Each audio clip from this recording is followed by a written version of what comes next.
Hello and welcome back to grinding levels in multiple things at once. It's what I do, apparently, now. I'm Circle Master. And I forgot to get the Twitch app open again, because I'm smart. I'm so smart. Hey, not that apple. How's it going? I just got going.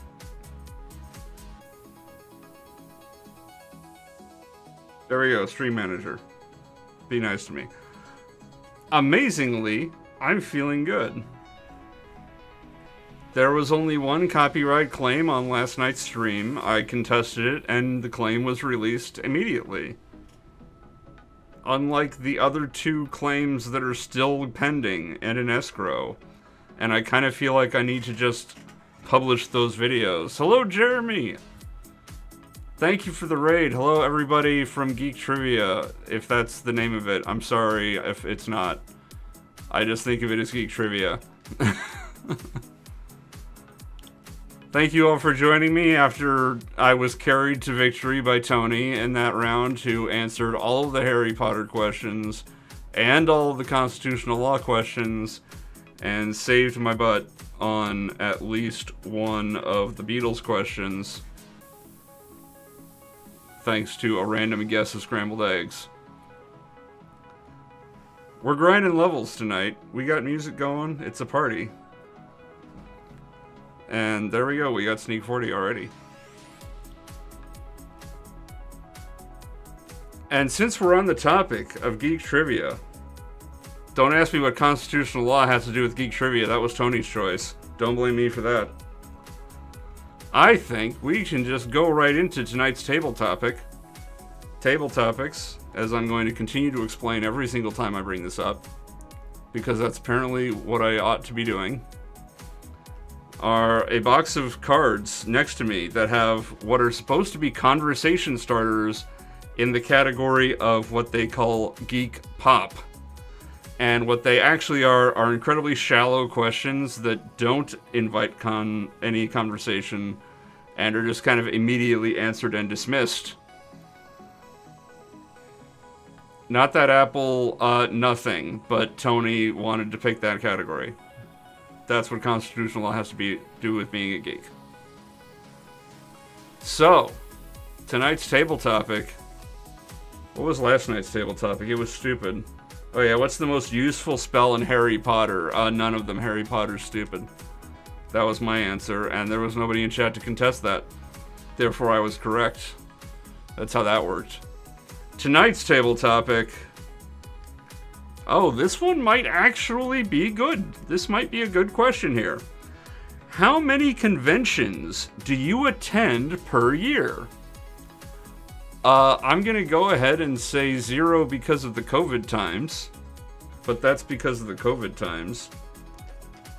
So let us cast our minds back to before the apocalypse, when conventions were a thing that we would go to. Or maybe you didn't go to.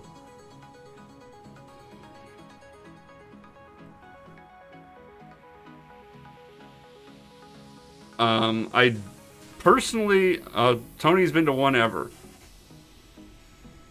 I've been to several ever, but I only generally go to one a year. All of the ones that I've gone to have been geek stuff. I went to no, I lied. No. I've been to 4. I'm trying to remember here. I've been to 4. 2 of them were local conventions, 2 of them were larger conventions. I lied again, I've been to 5. I'm like looking over at my wall of convention badges and I forgot one of them. Okay, so I've been to 2 local conventions. One was called Strategicon and the other was called Kingdom Con. And those were both in Southern California, back when I lived in Southern California. I also went to San Diego Comic-Con one year, thanks to my sister, who is an actor, and her husband, who is also an actor, both appearing in panels at Comic-Con that year, and they had, you know, producer badges, basically. So I was given a producer badge for the weekend, which was great. But yeah, they were there for Fear the Walking Dead and Amazon's The Tick. Uh, that was fun, going to Comic-Con.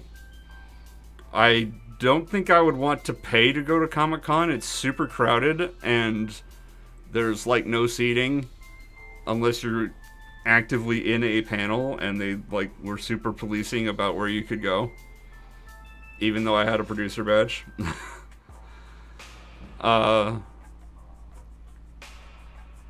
But I got to meet Steve Bloom. He signed something for me, and we talked about voice acting and how it's impossible. But that was fun. I've also been to WonderCon, which is part of the same... It's part of the umbrella brand of Comic-Con. It's not the San Diego Comic-Con. It's in LA. Played a bunch of board games there. Did, like, board game playtesting and stuff. For the most part. Didn't really do anything comic book related. Same with Comic-Con. San Diego Comic-Con. I went to, like, one comic panel. I think about Vertigo Comics. And everything else was like Star Wars and video games and some TV shows.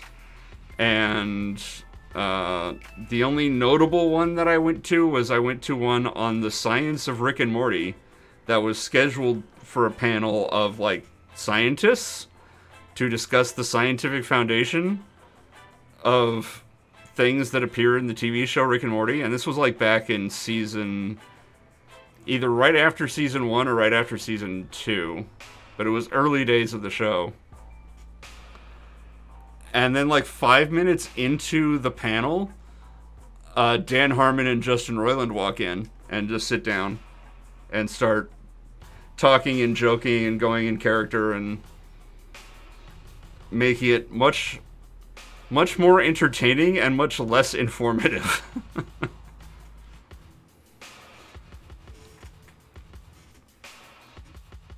And that was the main Comic-Con experience that I got to have. I also got to meet people who built, like, real-life R2-D2s and mouse droids. They, like, built replica robots that appear in Star Wars that, like, were fully remote control functional. And apparently one of the guys is, like, famous for his R2-D2 robot, and he kind of just tours conventions with it and does, like, he gets like appearance fees for bringing his robot to play R2-D2 at events and stuff. But it was going into, like, how to build these kinds of robots, so it was pretty interesting. So I've been to WonderCon in LA, mostly for board games. So like I said, I did a lot of board game playtesting. I think only one game that I playtested there actually came out. I could be mistaken. The Cowboy Bebop board game might have come out. It might not have, though. Like, I don't remember ever seeing it in store. But it was... the Cowboy Bebop board game was, like, print ready. Except for one token, which was, like, a piece of...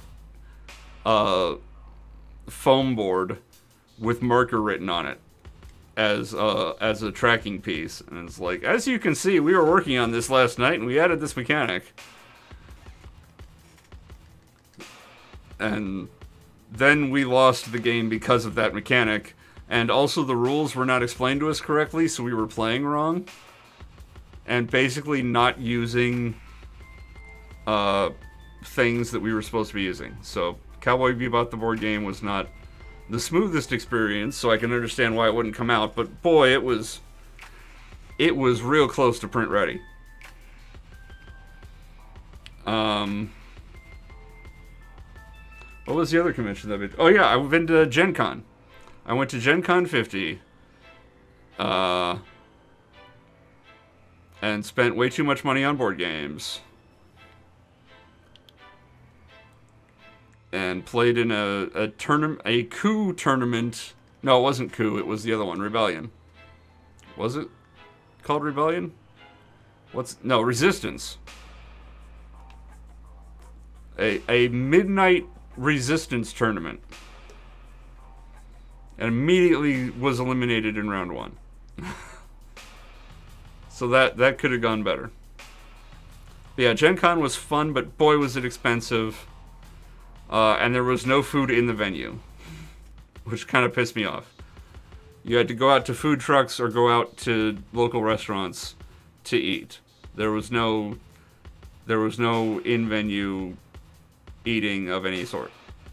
And again, there was no seating. If you weren't sitting down to play a game, you were standing and walking.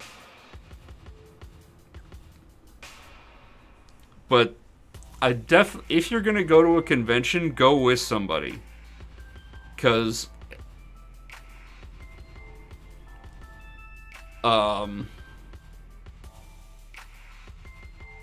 Comic-Con I went alone because I had the producer badge, and other than like meeting up with my sister and the other actors from the Tick,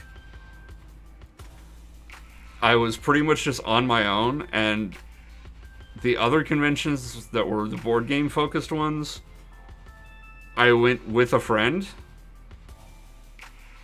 and they were much more enjoyable experiences. So regardless of the type of convention you go to, I highly recommend go with someone. And I'm talking about, like, it can be a board game convention, it can be a technology convention, it can be a trade show, anything. Go with someone. You will have more fun, I promise, unless you hate the person you go with, in which case don't go with that person, go with someone you like. That's my advice for conventions. They're fun. They generally cost money, unless you go to a local one. Local ones are cheap, if you have them. Go with somebody. All that being said, Tony has been to one. Not that Apple's been to one. Jeremy never chimed in, so I don't know if Jeremy's been to a convention. I would imagine so, given that he runs a geek trivia podcast thing. Well, not Twitch channel, whatever. I can't words. I'm sorry. This is why I need a teammate in trivia to check me.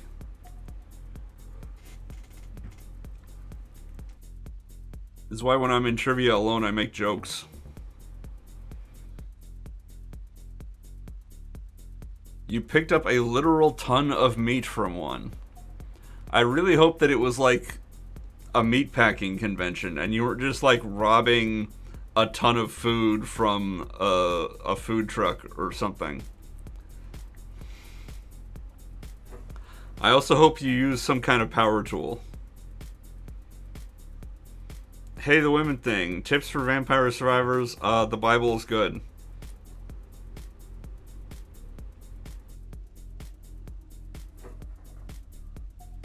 The Bible is good. The wand is good. Garlic is a trap. Unless you're doing a stupid challenge like I did.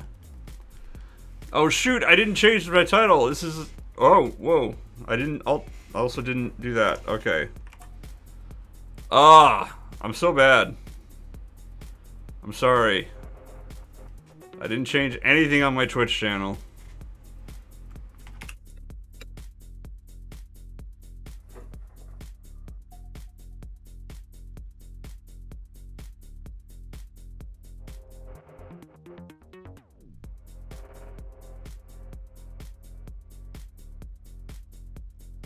There.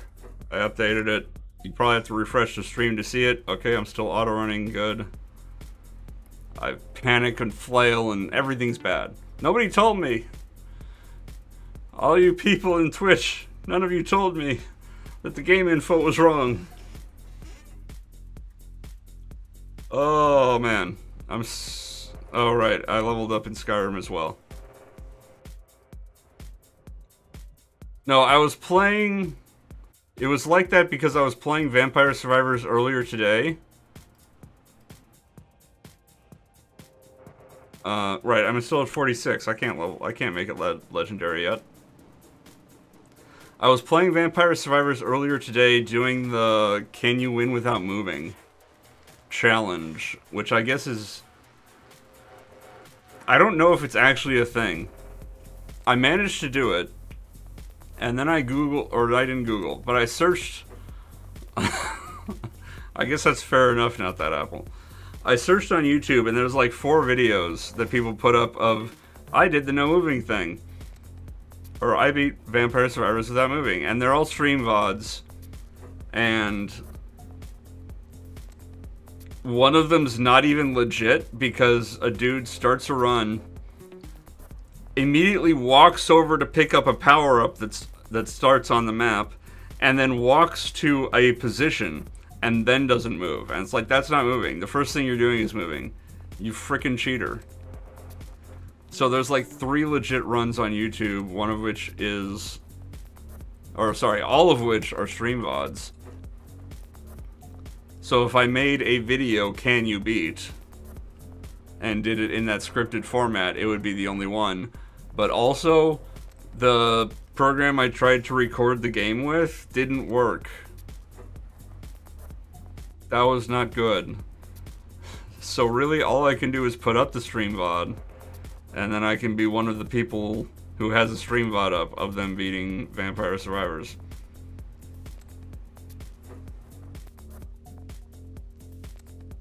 Which means I either need to do it again, or just put that stream VOD up. And I'll probably just put that stream VOD up if I'm honest.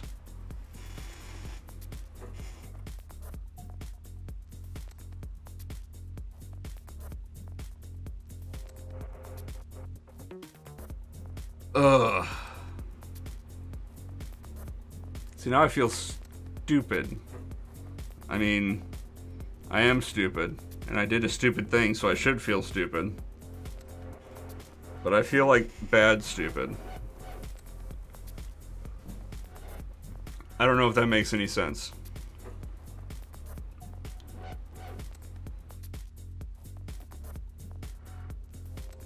But I'll tell you what does make sense. Smoking. No, that's a Family Guy joke. Don't smoke.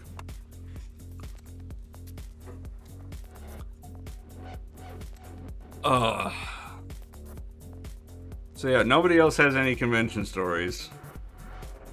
Apparently.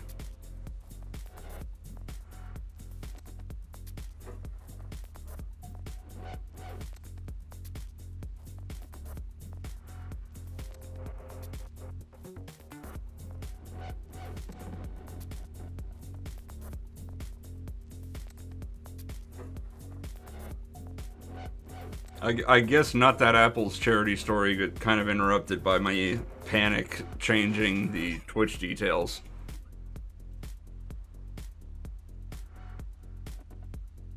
But,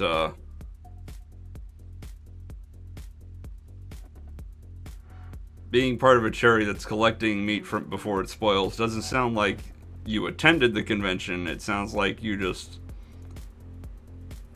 went to a venue.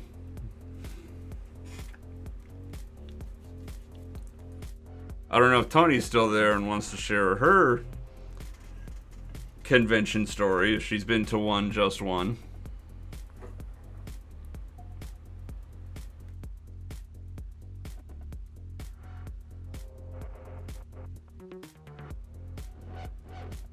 A 100+ win streak at what? Dare I ask?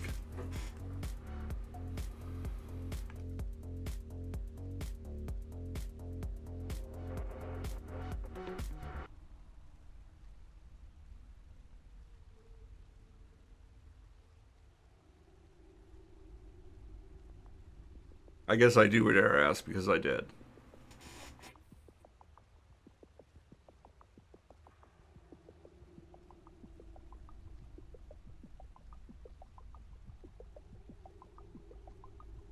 Soul Calibur 2. Oh my god. Soul Calibur 2 makes me feel bad inside.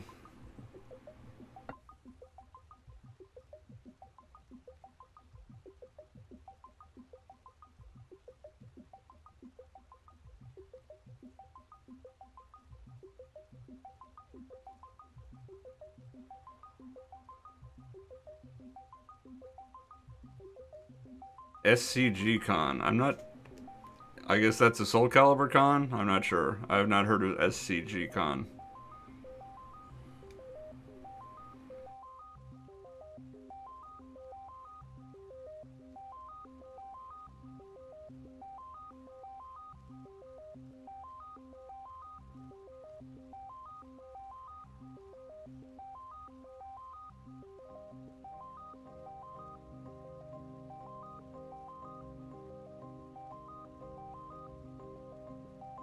Well, yeah, I mean, Soul Calibur 2 was out, so it had to be quite a few years ago. I remember when Soul Calibur 2 came out.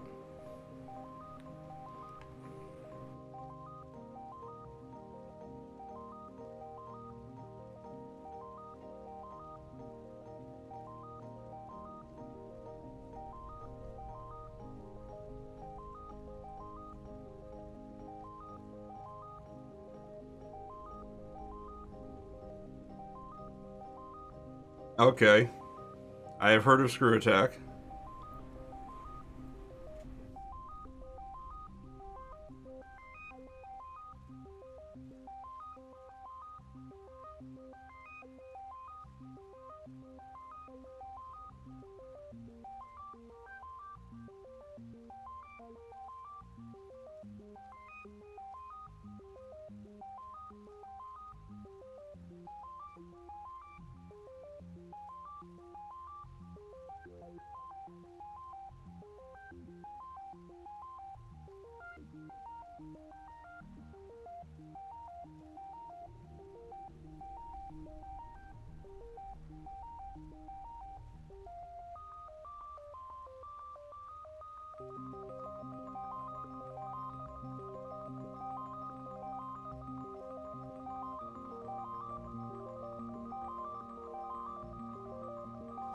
I guess that's the end of the story. Okay, I'm sorry.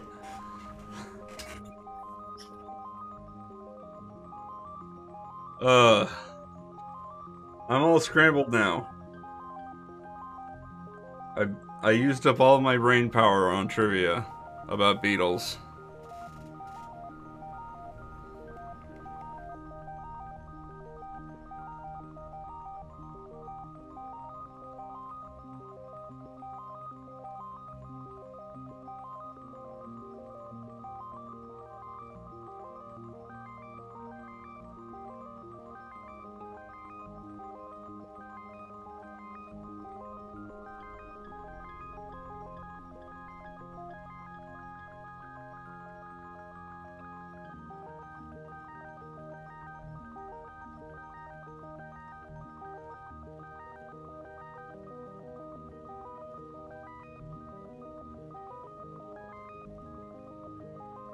I just realized Jeremy never said where his music came from. That's how out of it I am. I'm not familiar with Death Battle, unfortunately, or maybe fortunately.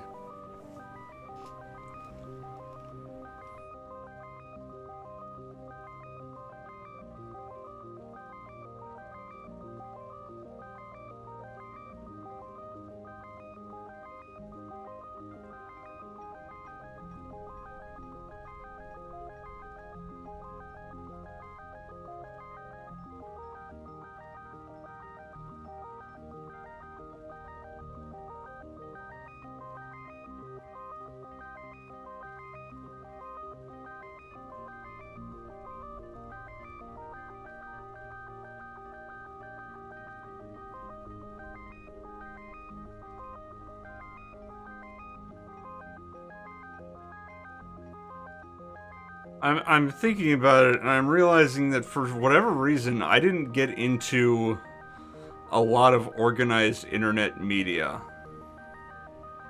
if that makes any sense. I never got into, like, Yogscast, or... I just blanked out on the thing. Rooster Teeth, like Red vs. Blue, I never got into. Ruby, I never got into.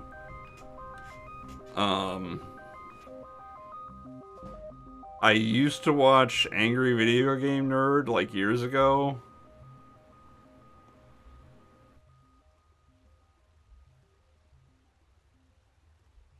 but like nothing else from Cinemassacre. Do they even have anything else? Is a question. Yeah, nothing from Screw Attack. Like everything that I watched was like the super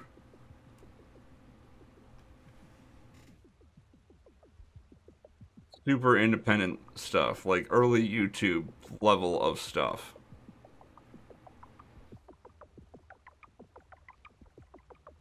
Remember Dailymotion?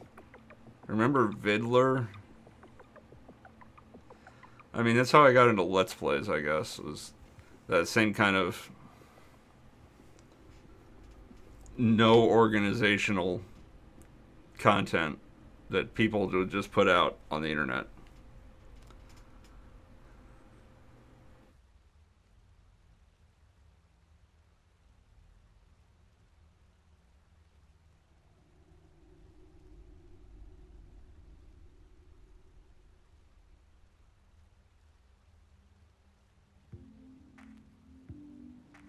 Um, did I ever watch Corridor Digital?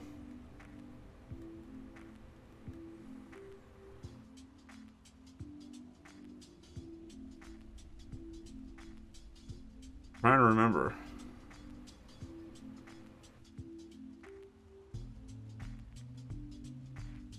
Maybe not. Because, like, early days, I was on AOL. Back when AOL was like a walled garden.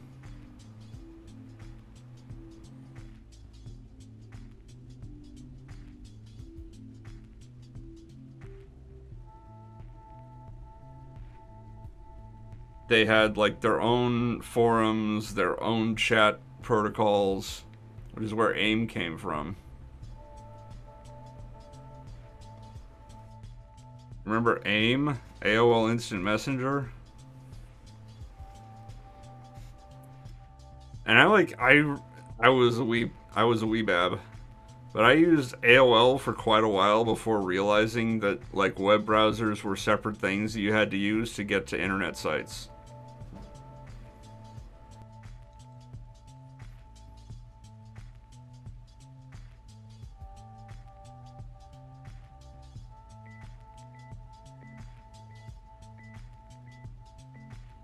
And again, this is back in like the AOL 2.7 days.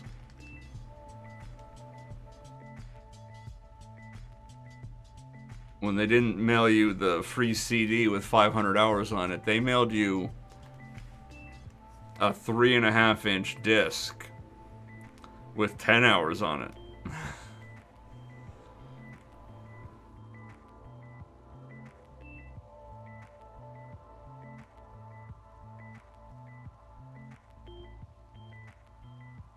So yeah, that walled garden effect kept me out of the wider internet for a little longer than it should have, I think. But eventually I found sites like GameFAQs and other more specialized sites that have long since been defunct.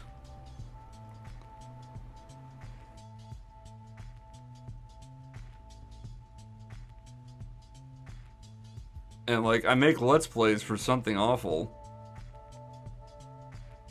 At least I did before grinding took over my life.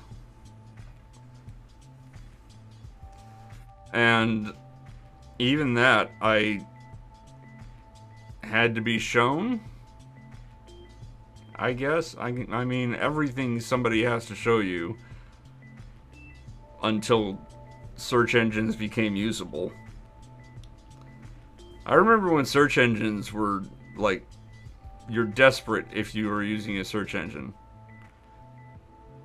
You're only using a search engine if you can't find what you need via links that you know.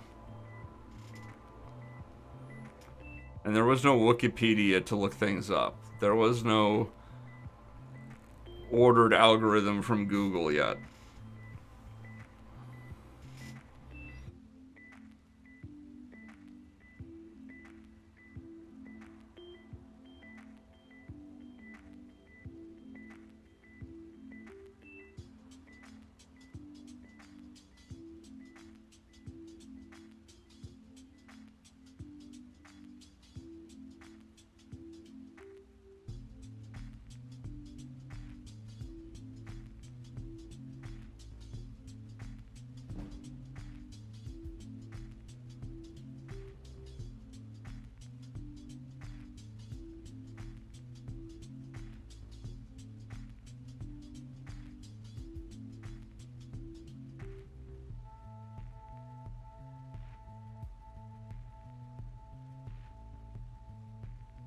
And of course, nowadays we've kind of come full circle, haven't we?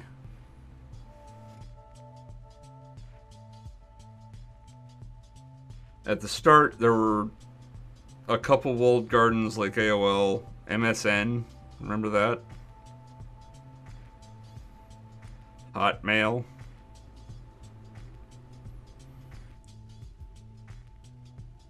And then things spread out as content grew, and more people were doing more things, and they were breaking out of their walled gardens.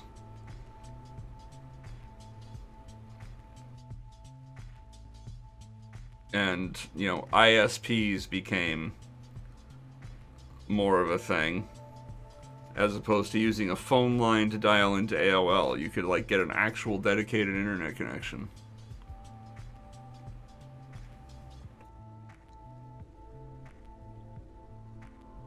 And there were all kinds of sites and all kinds of forums and all kinds of things, and most of it was crap. But there was some good bits in there.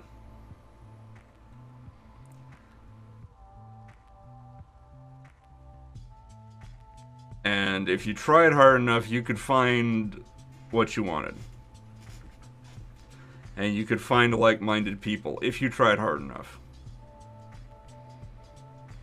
And nowadays, we've gone back into walled gardens, except now we're calling them bubbles.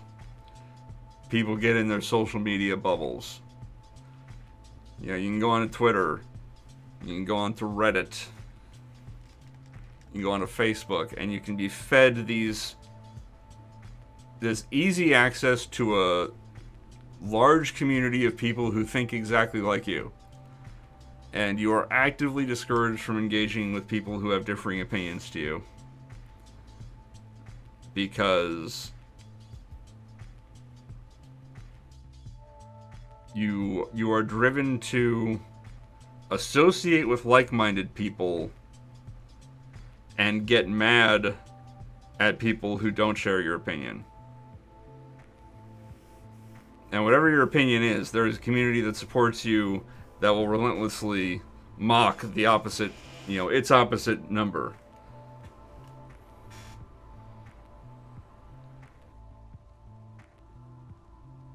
But you're going through a handful of platforms to do all this.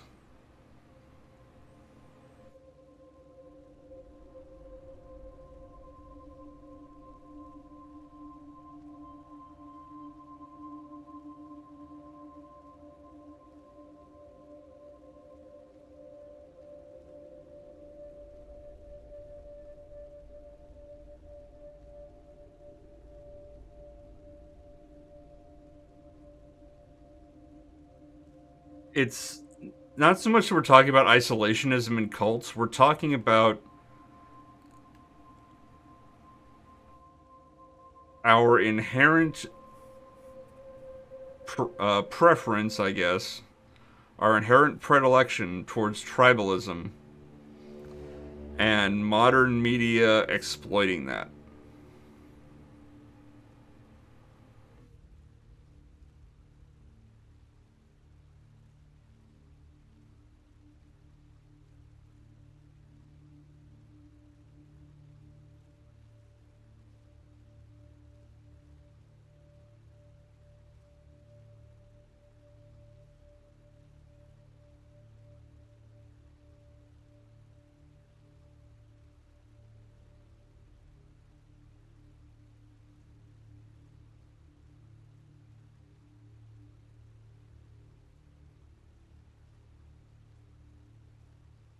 I don't remember when it was. It was relatively recently, I think. But there was a piece on CNN. Uh, what's his name? Brian Setzer had these two academics on who'd done a study on media bias, where they basically had Fox viewers and CNN viewers, and they paid them to watch the other side You know, they paid the Fox viewers to watch CNN, and they paid the CNN viewers to watch Fox. And during these periods that they have their study groups watching, they are also collating data on what stories are being reported in each network. And, you know, they're giving the participants questionnaires before and after, seeing what kind of changes they have in their preferences and all that stuff. Try to track how many people continue to watch the other side of the story after they're no longer paid to. But there was a bunch of data, and I found the study. I don't remember. I don't have a link to it anymore, but I could probably find it again. Basically said CNN and Fox report completely different things. Things that are mentioned heavily on Fox aren't just like downplayed or shown from a different side on CNN. They're just not mentioned at all on CNN. It's like those events don't exist. And it's the same way the other way. Things that CNN will report on, Fox will not just not, they'll just not report it. It'll be, it doesn't exist for the Fox users.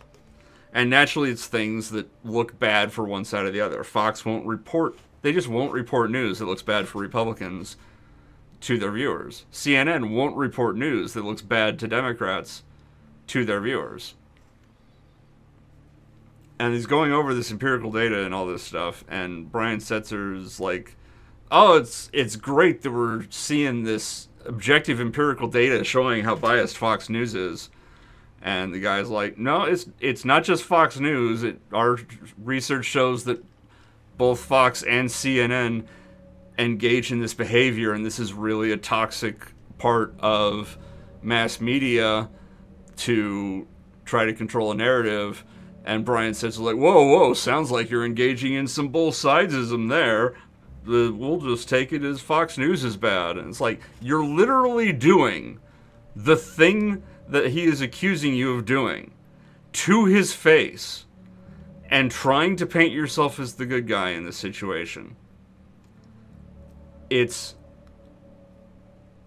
ludicrous, the kind of cognitive dissonance that people will engage in because of their tribal loyalties to things that aren't real. I hate to break it to you. If you're a dyed-in-the-wool Republican voter, I should say, if you're a dyed-in-the-wool Republican voter, politicians don't care about you. If you're a dyed-in-the-wool Democrat voter, politicians don't care about you. These are not your friends. These are not your allies. These are not those you are with in face of a great existential threat to this nation, whichever side you think is the threat and whichever side you're on. Politicians care about staying in power. They will say and do literally anything to stay in power. Corporations will say and do literally anything to get your money to stay in power. Because money is power, guess what? Corporations are not your friends. News media outlets are not your friends. Politicians are not your friends. You are not on their side and they are not on yours. You're eating from a trash can, and the trash can is labeled ideology. Let's get some Zizek in here.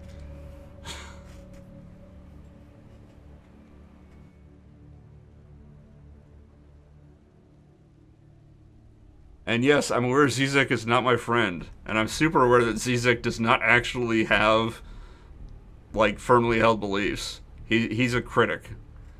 He will point at other people's belief systems and say that's dumb and bad and flawed, but he can't actually put forward a belief system on his own behalf.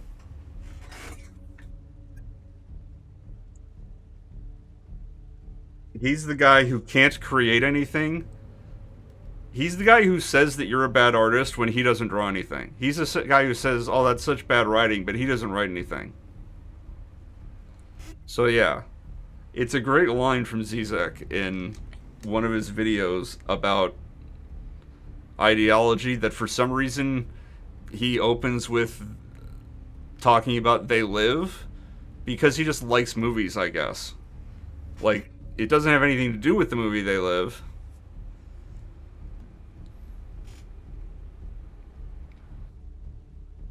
I guess what I'm saying is that all philosophers are trash.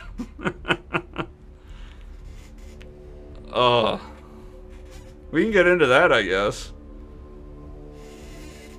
Have any of you studied philosophy, like in an academic setting? I took philosophy classes in college for some reason. Probably because they were easy A's. Like, if you study philosophy, you're not actually studying philosophy. What you're studying is the history of philosophy. You will be told about philosophers of yore, the Greek philosophers, the Romans, the Renaissance philosophers, blah, blah, blah, up to John Locke, up to what passes for modern philosophers. You know, eventually you'll get to simulation theory and brains in jars. But you're not, like, if you go through a semester or a year of studying philosophy and getting history, and then you ask your professor, okay, who's right? Like, what's actually the best way to live my life to be happy and fulfilled? Because we've gone over all these philosophers who've had all these varying ideas and varying points of view. What's right? And they're like, ooh, I don't know. And you can, like, philosophers nowadays, I get the sense of modern philosophers don't know what their role in society is. Which, you know, you can make jokes about philosophers have no role in society or whatever. You know, the Family Guy, you should get a job. Why? You know, as a philosopher. But, like, ancient philosophers asked questions about morality and the nature of the universe and the nature of human interaction that, like, were valuable questions to ask, and they came up with varying answers of varying levels of quality. But if you want to have a modern discussion about why evil exists, you're gonna end up having a discussion about, like, evolutionary psychology. If you want to have a discussion about the nature of the universe, you're gonna have a discussion with an astrophysicist about the Big Bang Theory or about string theory. And it's like, as our understanding of reality has grown, other fields have taken over what has historically been the realm of philosophy because we have objective measures of understanding in these other fields to varying degrees. You know, psychology, there's always going to, you know, we can't just scan somebody's brain and see, oh, you're crazy in this way. You know, there's going to be some interpretation involved. But it's a more rigorous field of study than it was back when we were drilling holes in people's head to release demons. And I think that's easy to see. But philosophy hasn't kept up with this practice of rigor. There's no philosophical rigor. And I'm not, which isn't to say that there can't be, because I would guess that if you poll a bunch of modern philosophers about, like, stances on issues, there will be a lot of commonality. But that hasn't been codified yet. You know what I'm saying? Am I just completely going off right now? I'm sorry if I am.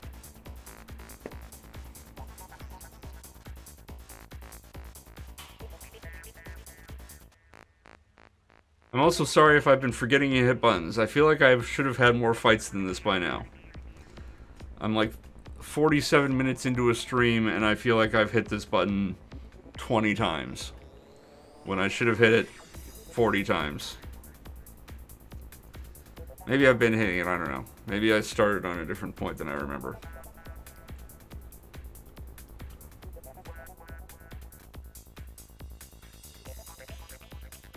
But, thanks, Mouse.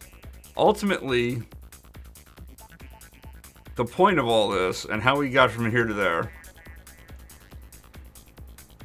is that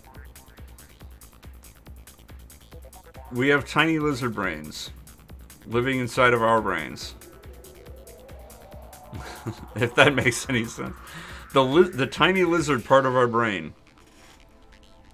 adheres to tribalism, and it wants community, and it wants something to hate. It wants to set itself apart from the other. And it defines its identity by not who it stands with, but who it stands against. And we don't have the philosophical rigor to put forward a codified way of life that overcomes the lizard part of our brain.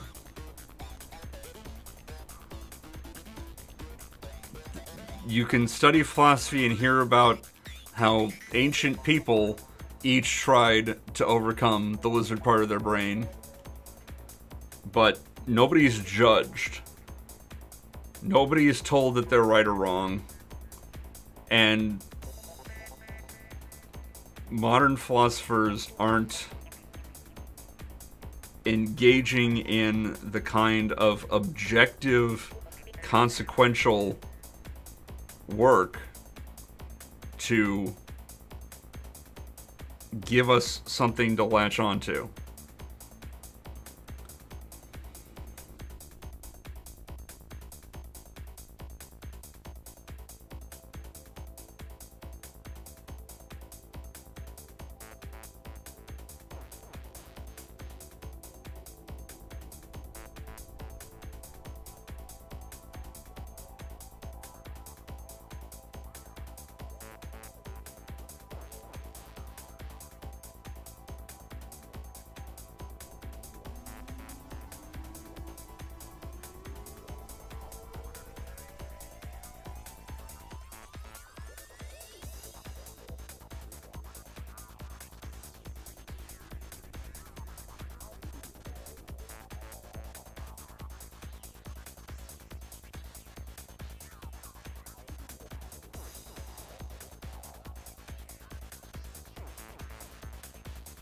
Anyway, Final Fantasy IX, it sure is tedious, huh?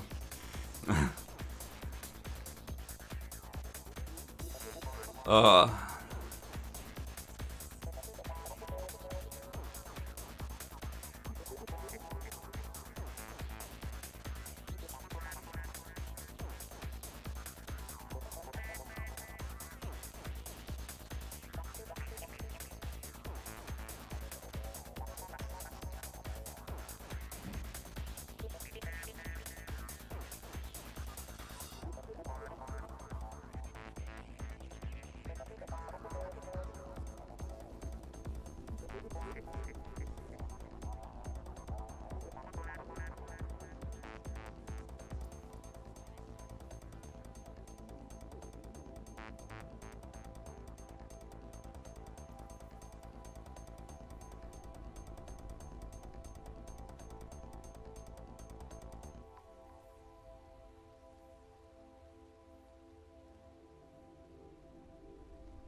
Oh.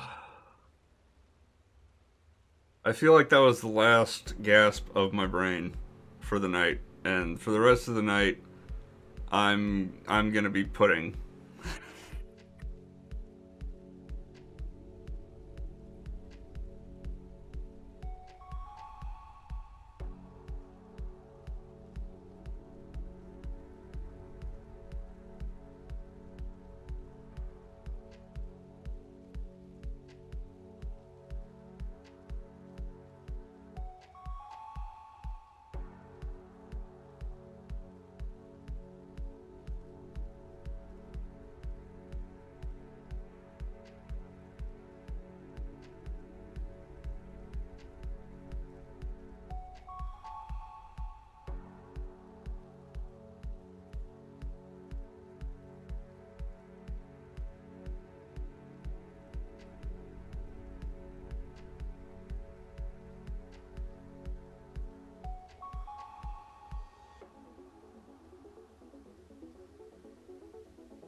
You know, I was feeling good at the start of this stream. Now I've worked myself into a malaise. If only I had a philosophy. If only I had a rigorous set of beliefs that could keep the lizard part of my brain in check.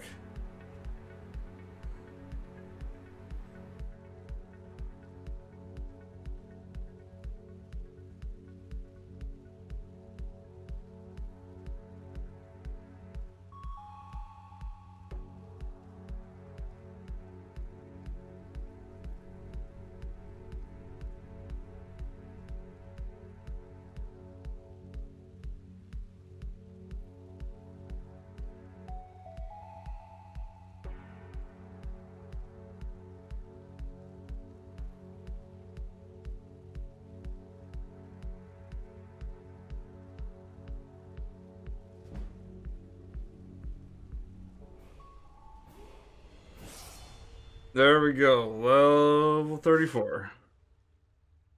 We are officially more than a third of the way there. Let's get some more stamina. Except we're not. That was a complete fabrication. We are at 3 masteries out of 26. Which is a math that I cannot do. Like 11%-ish? Not quite? Or no. Maybe? I don't know. If it was 3 out of 20... No, we're 3 out of 26, so we're more than 11%.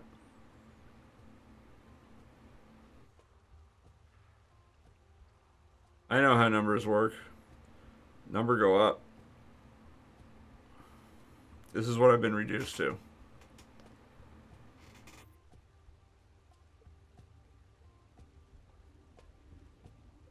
All my energy is gone. It was all directed into that rant. There's nothing left.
Hey, Soda Pop.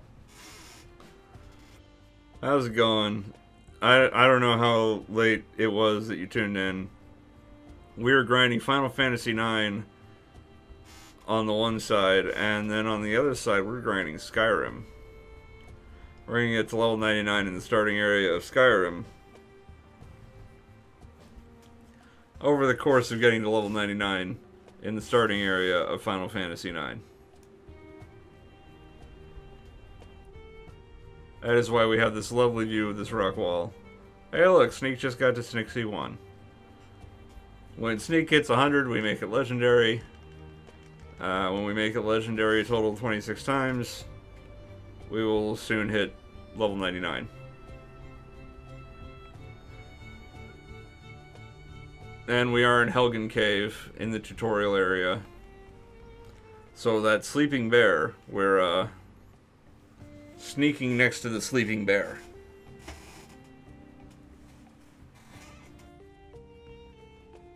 Let me just turn off auto run for a hot moment.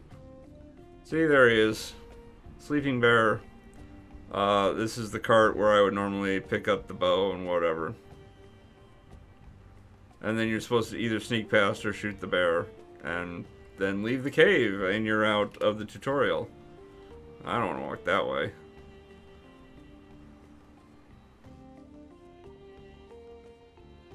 So yeah, we're in the tutorial in Skyrim. We're gonna hit level 99 there. And we're in the Evil Forest in Final Fantasy IX. We're gonna hit level 99 there. That's gonna take a lot longer though.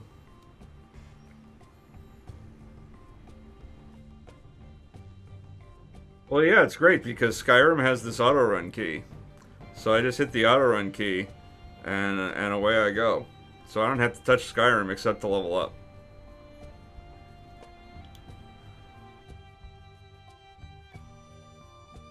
But what it does is it gives me a secondary tangible show of progress that pops more frequently than Final Fantasy IX, because Final Fantasy IX takes a hell of a long time to gain a level.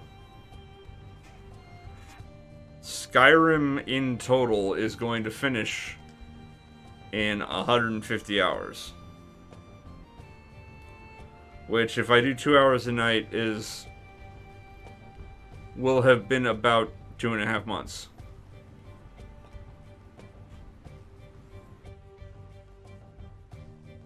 I started this last Monday, like a week ago from this past Monday. So we're like day 11 or something, and I think I missed a day in there, I'll be honest. I don't remember.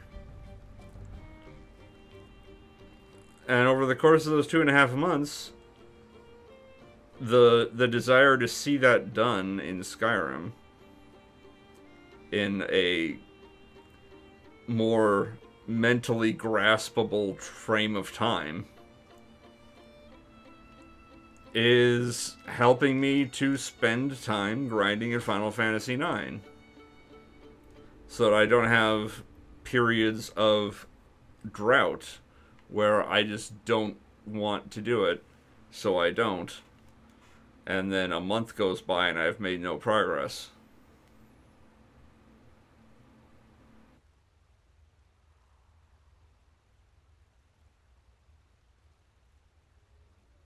Yep, I'm guessing that's from Cybershell's video. I do appreciate Cybershell making that video. I appreciate you stopping by. I wish that I could tell you it was more entertaining to watch happening in real time. But at least we have this lovely licensed music that sometimes gets copyright claimed when I put the VODs up on YouTube. And this way you are not destroyed mentally by the constant repetition of Final Fantasy IX battle music.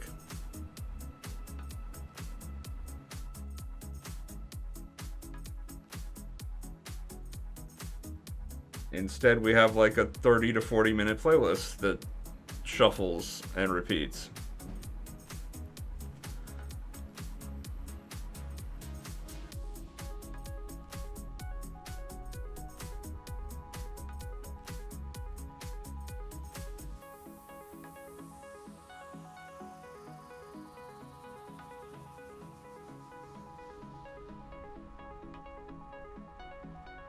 Exactly. And when I have time, hopefully tomorrow, now that I know that I can put these particular songs up on YouTube in my video, because like I had this playlist yesterday, I uploaded the VOD of that today. It only got one copyright claim, and when I disputed it, it was lifted right away because I was like, yo, I have a license, and they rescinded their claim. There are 2 videos that are still in escrow. I should probably just publish them, if I'm honest, because I now have a backlog of like 7 episodes that haven't gone up to YouTube that need to. But I have this playlist, it'll work. So what I need are more playlists, so there's more variety. So I can have, this is an electronic themed playlist. And so I can get like a classical themed playlist, an R&B themed playlist, a rock themed playlist, you know, whatever. And then I will have a Twitch channel point reward. I think I call them levels. I don't know why you can custom name channel points when, if I'm talking about it and I say, hey, you can spend levels, nobody's going to know what the hell that means. But I customized it for on brand. But you will be able to spend channel points to like pick a playlist, or you know, pick your preferred genre.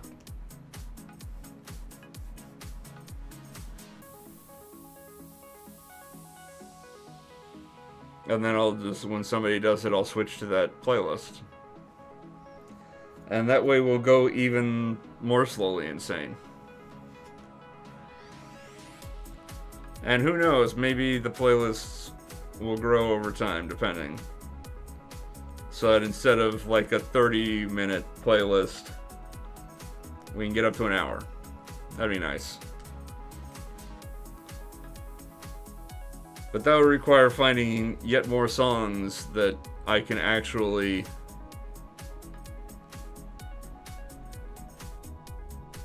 use the top right for reacting to videos. Well, that's where the alert box is right now. So what I would probably do is move the fight counter to the top right with the alert box, and then use the bottom left for reacting to videos. I don't know how that doesn't get copyright claimed, though.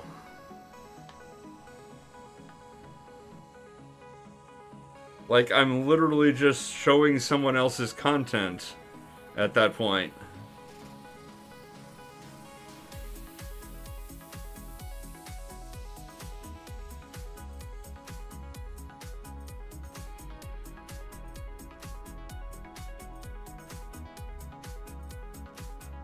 Tune in next week when I react, in quotes, to the StarCraft 2 tournament in South Korea. That's, I'm sure, happening. Because there hasn't really been like a major RTS since StarCraft, has there? Still.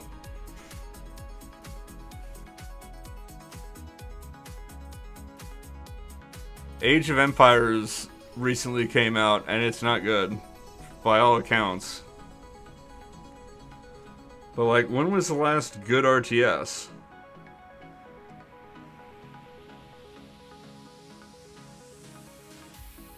That like, took off in a major way.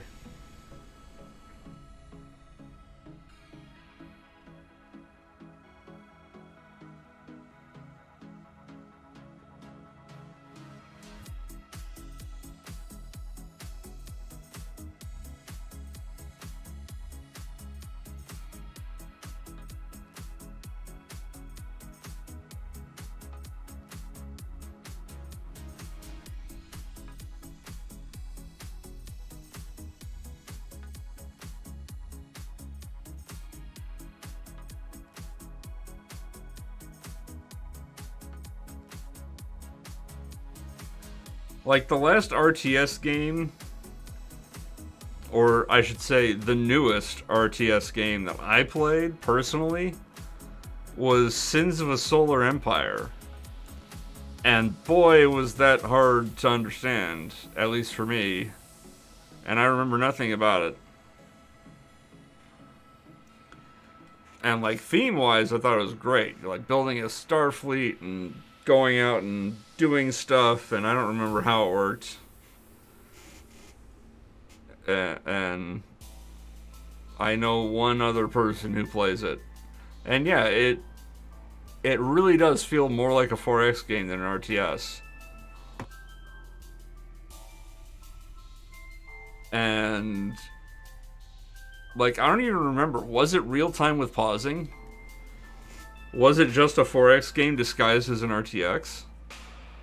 RTS? I can talk. I don't know. I don't remember. It's been years. I would check how long it's been, but if I alt-tab out of Skyrim, it stops working. Don't ask me why.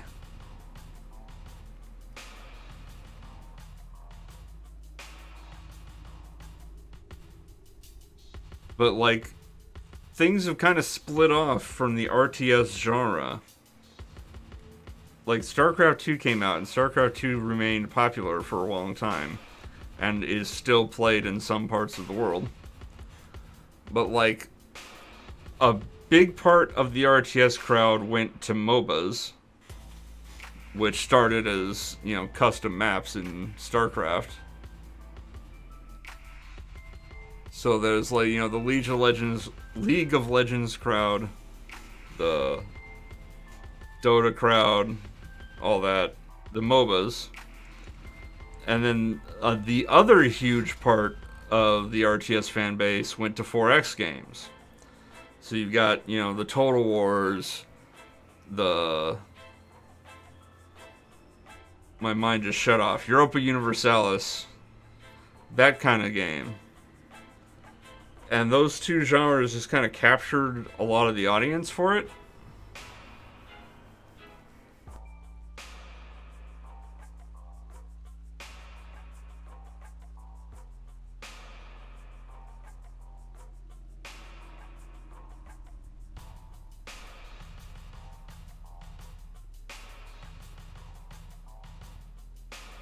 I'm not sure what you mean by it's too big to pass on without a proper new RTS.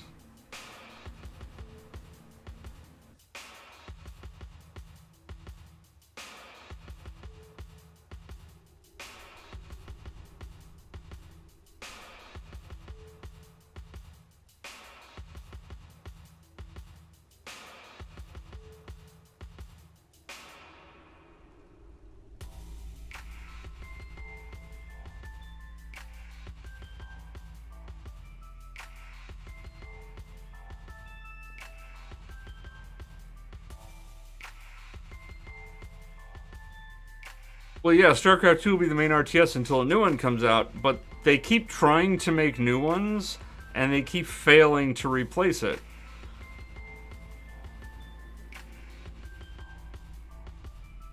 I actually watched a video from a guy who makes StarCraft 2 content, whose name I don't remember anymore.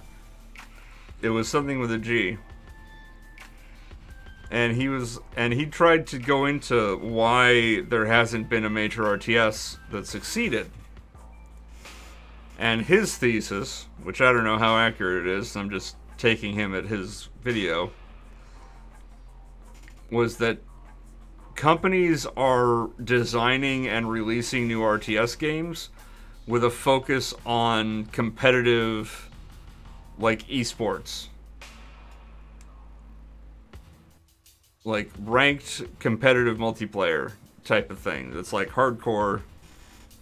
And that's been their focus because they want it to replace StarCraft 2, and they see StarCraft 2 as an esport.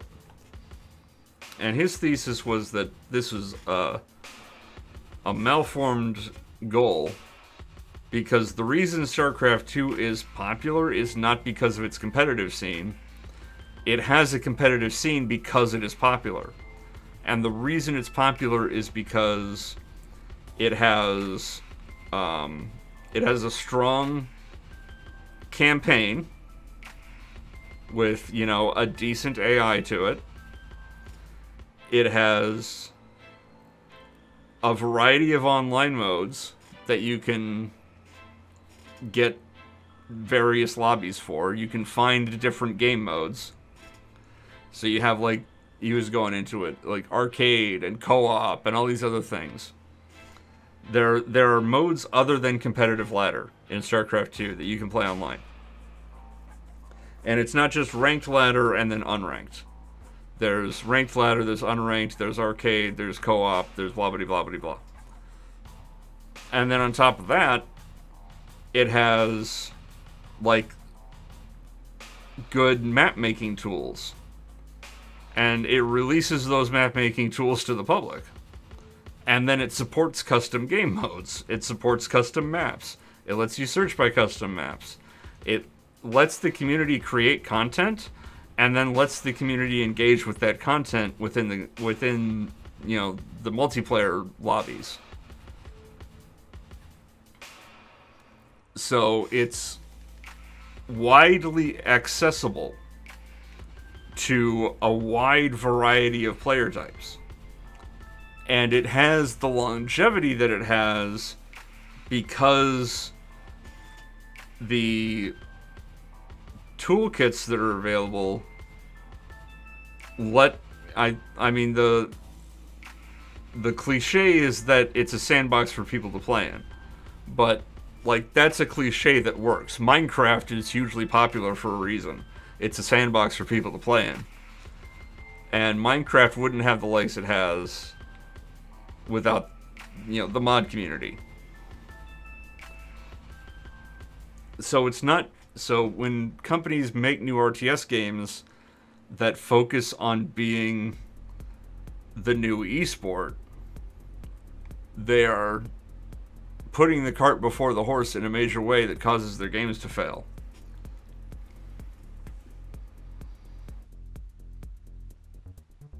This is what this guy said. I'm just like trying to paraphrase and summarize a 20-minute video.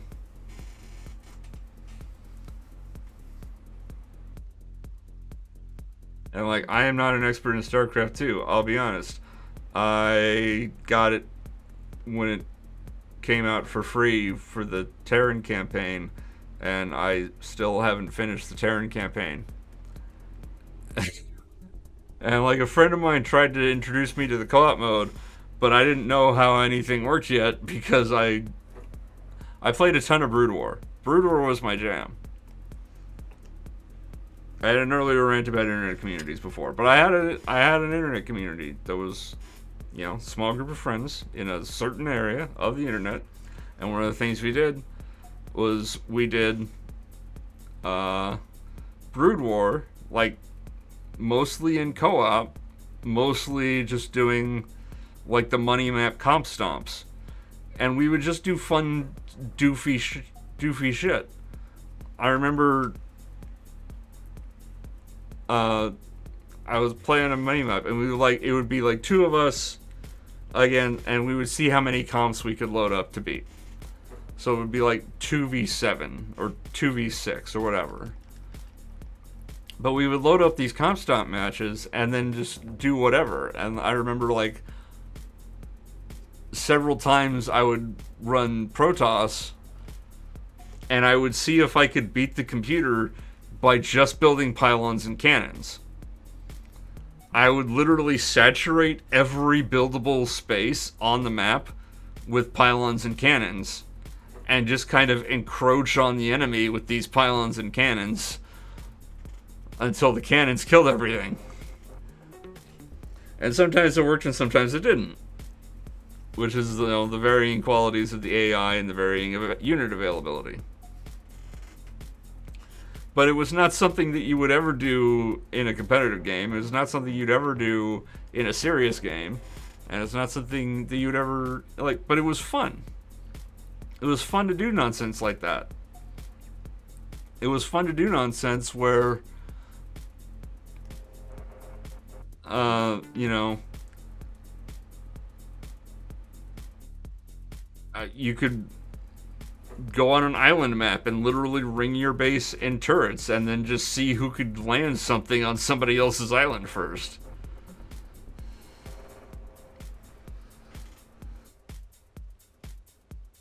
You know, we did whatever. It was not competitive and it was not serious, but we had fun with it. And we had, you know, we could get the custom maps that we wanted to play on, which, like I said, were generally money maps.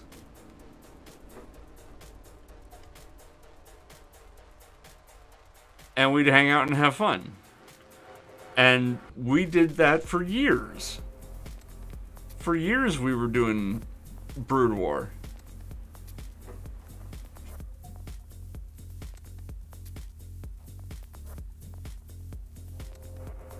So that was my jam. And then StarCraft 2 came out. And I think it came out at a time where I had like zero money. I had one camera, zero money. Except I didn't have a camera. I had zero camera, zero money. I don't remember what year it came out, I'll be honest. It's been out for a while. I got into PC gaming when Counter-Strike was popular. Like, original Counter-Strike. Before Half-Life 2 came out. That was when I built my first PC.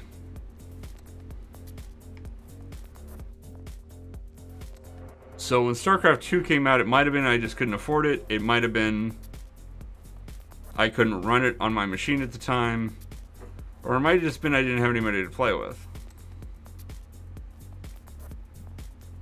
Although now thinking about it, I was probably upset about it only being a third of a game. I remember being mad about that. I don't know if I was mad enough to like protest, boycott a game at that age. But I probably just couldn't afford it and used anger as an excuse.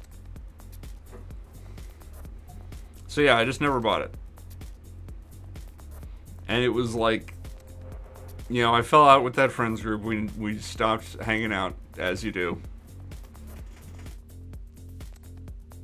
And it was only like a couple of years ago that it was brought to my attention that StarCraft is still a thing in South Korea. It's maybe still a thing in Europe, I don't know. I hear talk about people who are not Koreans who play StarCraft, but I've never seen it. But like there was a YouTube channel brought to my attention that does English voice cast commentary on South Korean professional StarCraft. And, you know, I was having a high old time watching that stuff, you know, having nostalgia for Brood War. And then those same English voice casters, broadcasters, whatever, same channel, also did StarCraft 2 English language broadcasts, South Korean tournaments. And even though I never played StarCraft 2, I started watching them.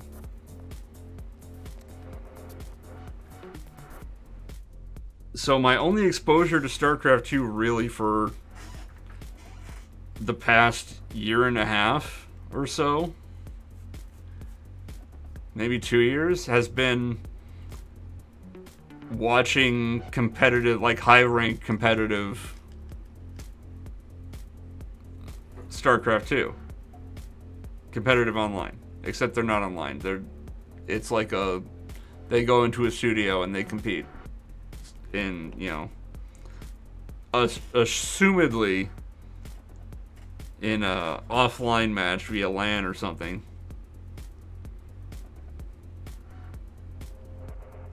And then I found out a friend of mine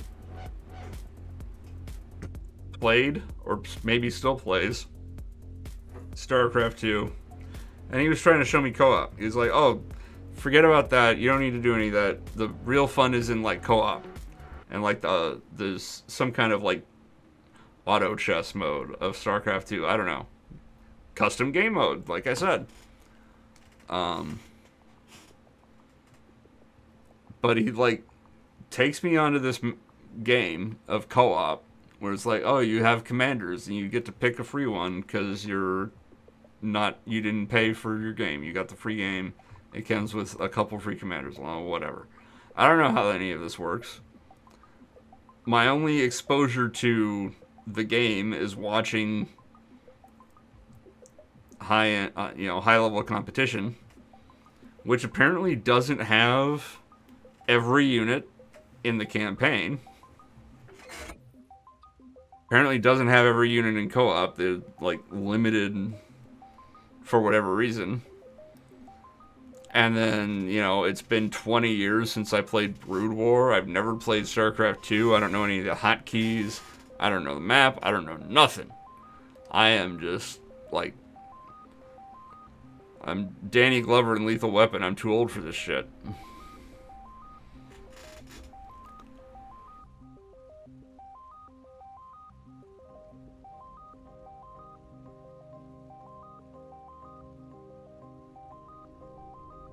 No, it's not even that I felt like a fish out of water. I felt like I used to be able to do this. I used to be able to make SCVs and send Marines out on the map and do things, and I'm just like struggling with controls. Because, the controls aren't the same. The gameplay mechanics aren't, they've been iterated upon. Apparently command centers can carry SCVs now. I never see that done in the competitive tournaments, but apparently they can do that. And, this was some kind of map that floods itself periodically, so it's like, use your command center to carry your SCVs to safety, and like, or I could just move them.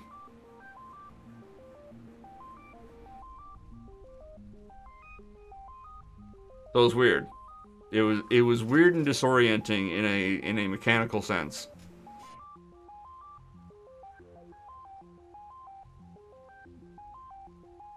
And like, I have fits and starts of attempting the campaign.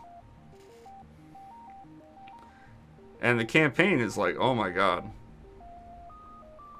There's like optional objectives and unit upgrades that you buy in a lab? Like, I remember it is like you build an attachment onto your factory and then you research siege mode and then you have siege tanks that can go into siege mode. Now it's like, oh, if you want combat shields, you buy it in this lab, and if you buy that, then you're not getting something else. I was like, oh my god.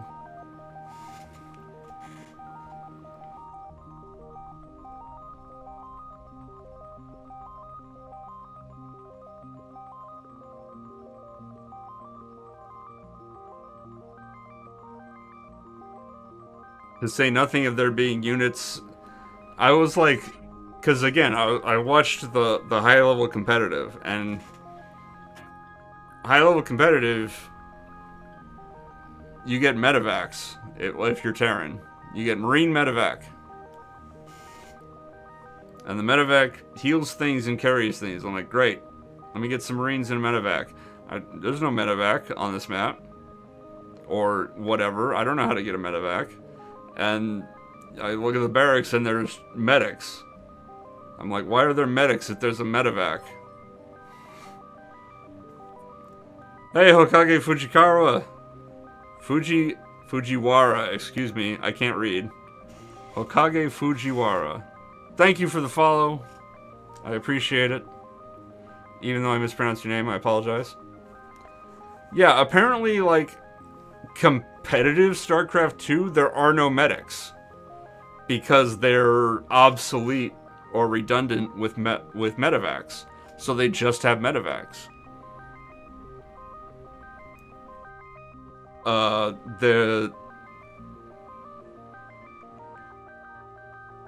The campaign has like this different kind of ghost called a Spectre. That's not in competitive, because it's redundant with ghosts. The campaign barracks can build fire bats, which you never see in competitive, I guess because you can't build fire bats because they're redundant with what's it? The vehicles that shoot fire, whose name I'm forgetting right now. Helgens. They're redundant with Helgens, so you just have Helgens. You can't even build fire bats. Oh, our Steek's at 68. You know what that means. That means next level, we're gonna be Sneak 69. The weed number. I'm gonna keep telling that joke till it's funny.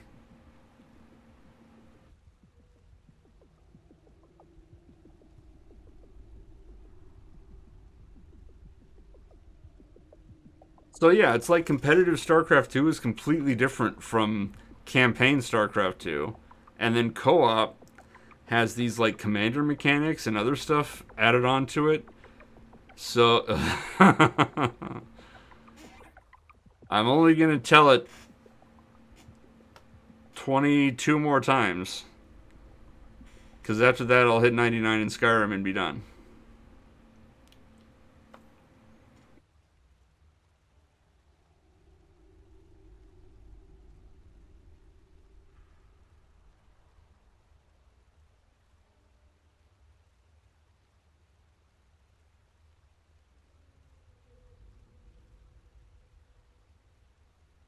I don't know where I was going with this at the start, but the point is,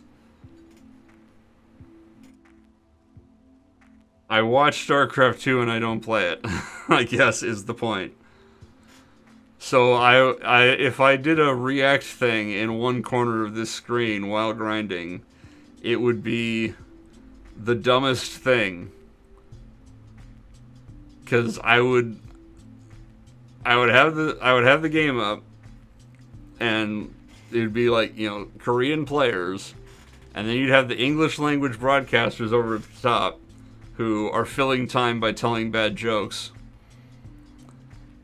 until, you know, actual action starts. And then there's me, who has no idea what's going on other than what little I've gleaned from what the English language broadcasters are saying about the games. Which I can maybe parrot back to try to sound smart, like I know what I'm talking about, but I won't. I'll have no clue what I'm talking about. And then I'll get sued by the channel for using their imagery.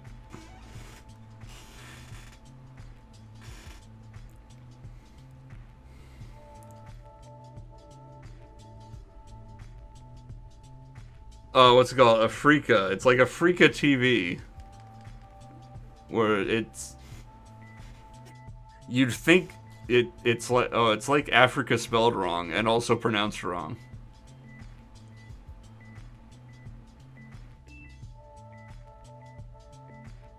I saw that. Or, you know, the algorithm recommended me that. I didn't watch it. It was over an hour long, and I'm like, fuck that. I see enough trance as it is. I fucking hate trance. I hate trance as a mechanic. I hate how it kills time in this game, or in this run, this grind, this thing that I'm doing. Every time he gets trance, it's like 12 wasted seconds of my life. I can't control it. I can't stop it. He won't level out of it. Every dozen hits, he's gonna waste 12 seconds of my life.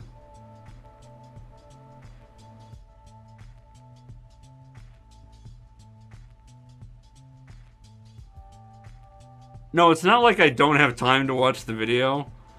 It's that I don't want to spend an hour hearing about trance because I already hate trance.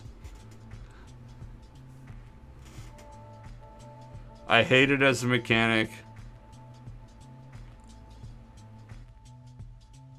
I can't imagine suffering through sitting there getting attacked and healing until the stupid bar fills up, and then seeing the 12-second cinematic again so that you can attack once.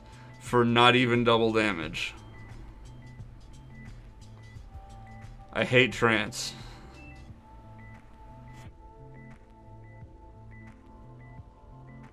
I would rather do this than do a trance only run. Even if the trance only run only took an hour. Obviously, I'm assuming he played the entire game.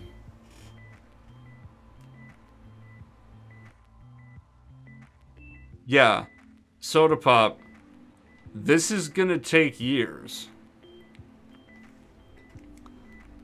Like, I have been doing this off and on for quite a while already.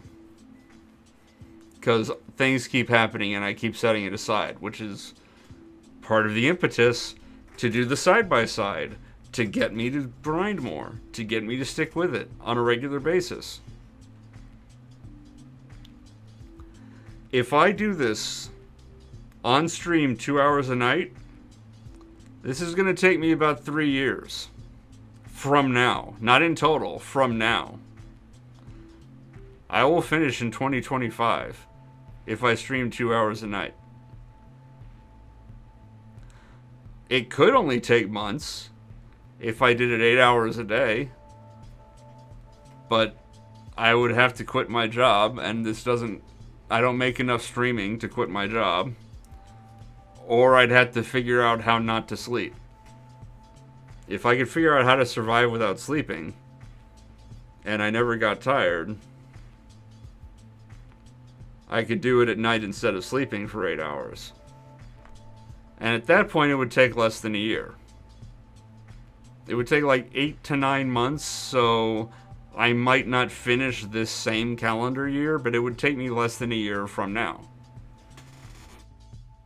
Neither of those scenarios is happening. So yeah, we're going with 3 years.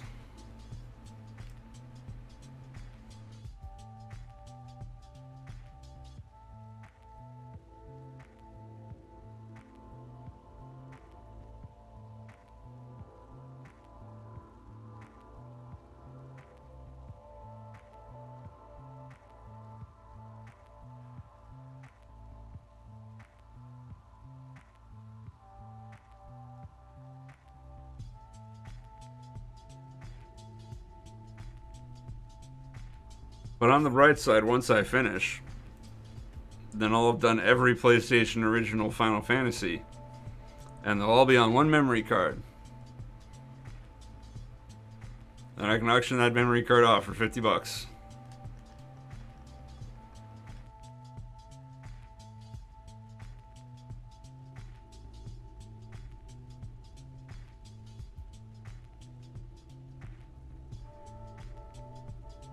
Then I could feel really bad about the sum total of like 8 years of effort.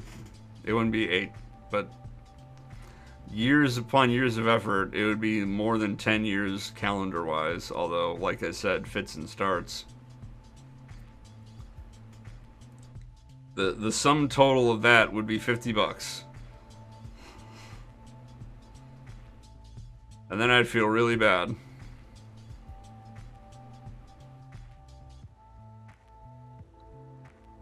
Yeah, to the right person, maybe, but I would need... That's the thing, is that I need 2 right people to compete for it. Otherwise, the one right person is going to be like, I'll give you $50 for it, and I'm going to look around and see nobody else wants it. And then I'll just have to decide, do I want $50 or do I want to keep the memory card?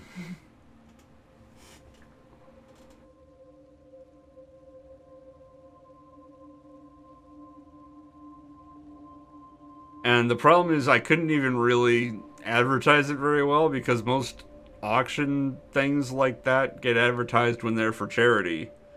And the charity would be me because I'm poor.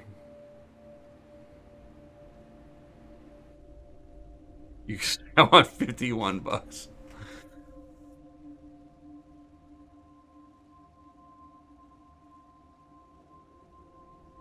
Yeah, but then they call my bluff and walk away, and then I have to chase them down and get the $50 from them.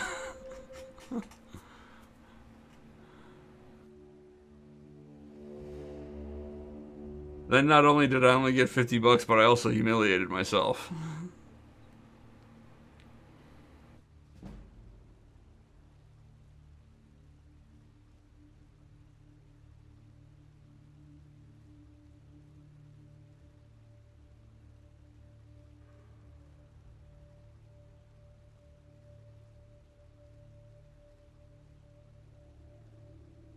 Yeah, I could sign it and frame it in like a shadow box kind of a deal. One of those frames that has depth to it.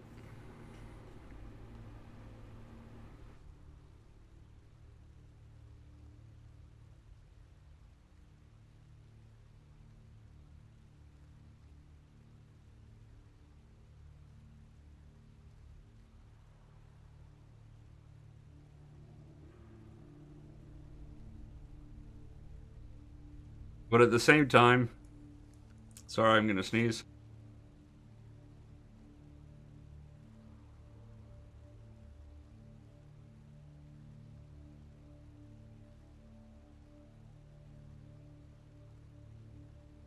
Uh, at the same time,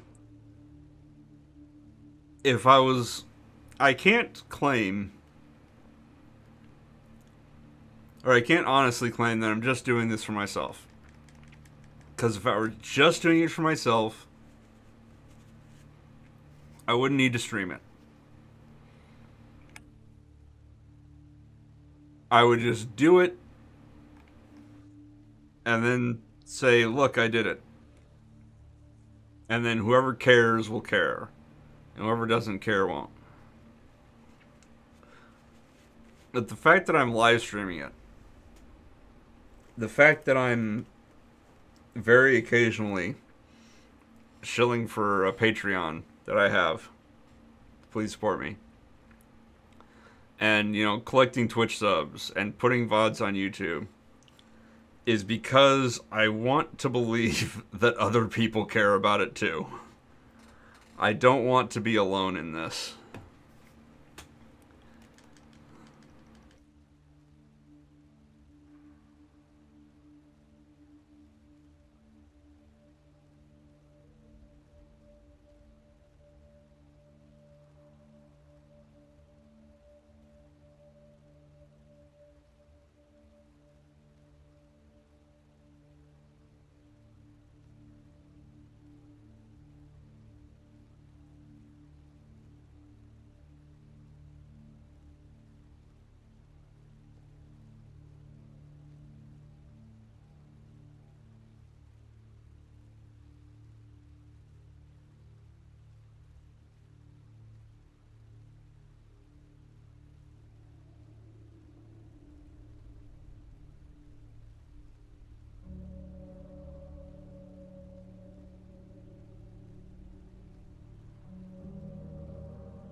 Oh, that's the thing, though, Soda Pop. I never finished Final Fantasy VII. I never played Final Fantasy VIII except to grind to level 99 in Balamb Garden. I've never played Final Fantasy IX except to do this right now. I did play a lot of Tactics. I really enjoyed Tactics. I grew up with the Super Nintendo ones as my jam. I played the hell out of Final Fantasy IV and Final Fantasy VI. But they didn't release 5 in the US until much later. Like, I love Final Fantasy VI. That is my number one Final Fantasy. And then, depending on how I feel, either Final Fantasy V or Final Fantasy Tactics is second place. And then the other one that's not second place is third.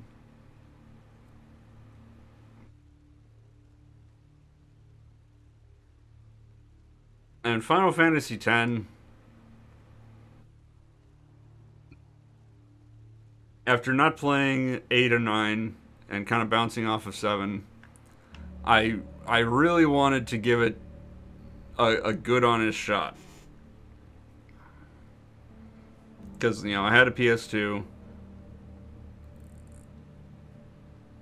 and I hadn't been into Final Fantasy in quite a while. I'm like, you know what? It's a new system. It's a new thing.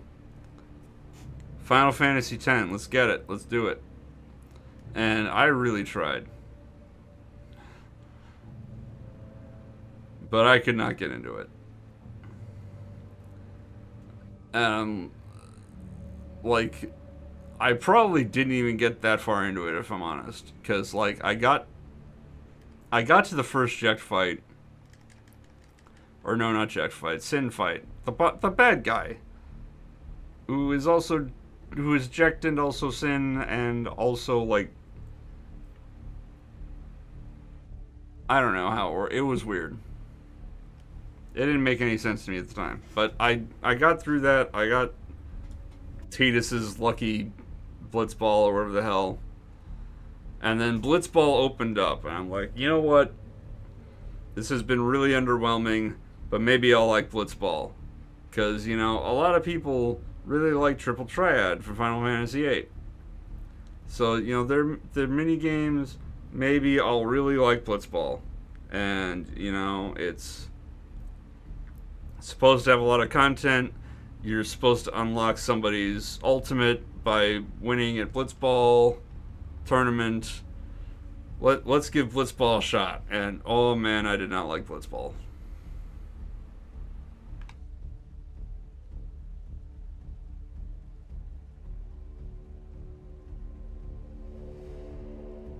And at that point, I wasn't digging the story. I wasn't digging the gameplay. I didn't dig Blitzball. And I was done. I never touched Final Fantasy X after that. I never played 10-2. I rented 12 once because I'd heard about the Gambit system that's supposed to, like, be for random battles or whatever. I'm like, oh, that could be interesting. You, like, program things in and you can tweak it and do whatever. And it turns out that the Gambit system is locked behind, like, a certain amount of story progression. And it sucked. And I never played 13 or 13-2 or 13-3. And by the time 15 came out, I just couldn't even muster the energy to care. Like,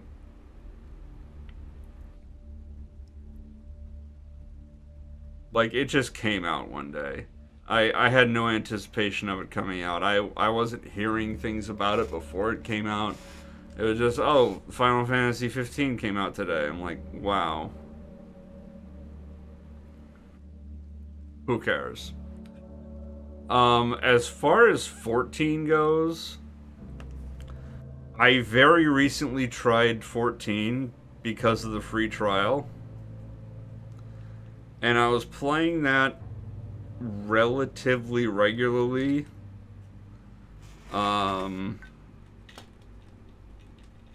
For a little while. I got somewhere in the 30s in level. I started out as a whatever, I don't even remember. But the thing that goes into Paladin, and I got into Paladin. And at one point I played it and then I didn't play it the next day. And then I didn't play it the next day. And I didn't play it the next week. And I didn't play it the next month. And I haven't played it ever since then.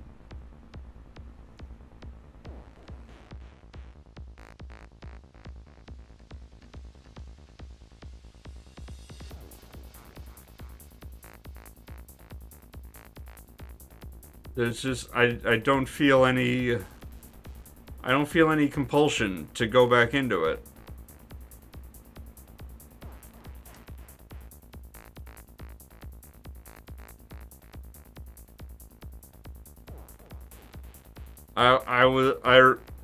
What honestly, like, upset me is really stupid. You're gonna think this is the stupidest thing.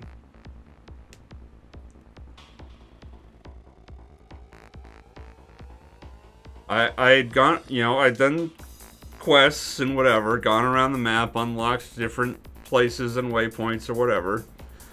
And I was unlocking the chocobo riding stations, you know, as I went. And then, like, if I wanted to revisit an area that was in the same locale, I'd go to the chocobo carrier, and I'd hop on a chocobo, and the chocobo would auto-run, and it would take me there. And I could relax, and just wait till I got there, and then I could do the quest or whatever when I got there.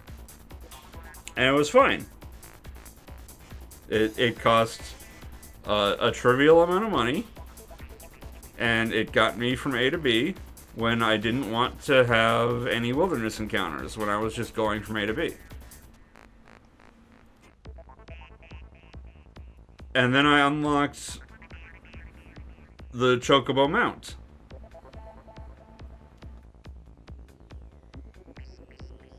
And I thought, okay, now I can ride from A to B myself, and I could tell it to go wherever, because, you know, it's my mount, and I can ride it. No, you can't. You ride it manually. You can't auto-ride it to a place that you've already discovered, or anything like that.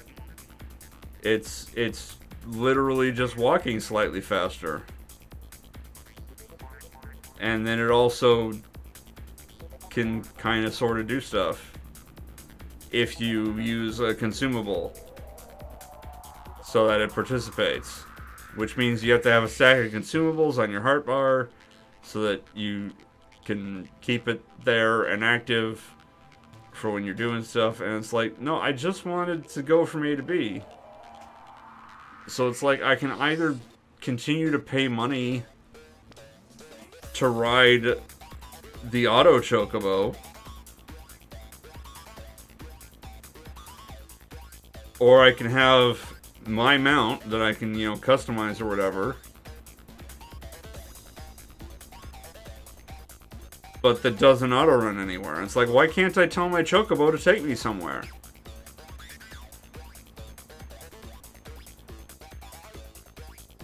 Like, it's a mount, and the mechanics seem more like it's a pet in combat. And it's like, I'm already not using pets because they're stupid. Why would I want a big pet? I want a mount. I want something. I want a hi-ho silver from A to B, and it won't let me. So yeah, that's my rant. That's my why can't I tell my chocobo to go somewhere that it's been?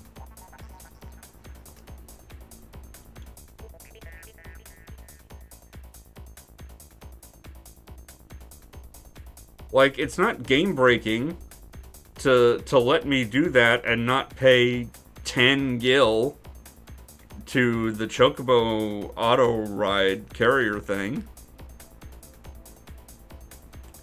The teleporting is on a long cooldown, though. It's like a 10-minute cooldown to teleport, and you only get to teleport between the crystal things. And there are places that you can chocobo ride to that don't have crystal things.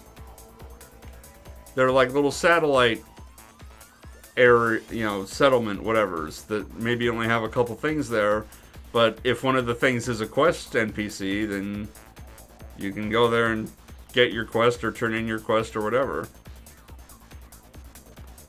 So yeah, you can teleport from crystal to crystal, but there are places, they're like named places that you can visit that don't have crystals.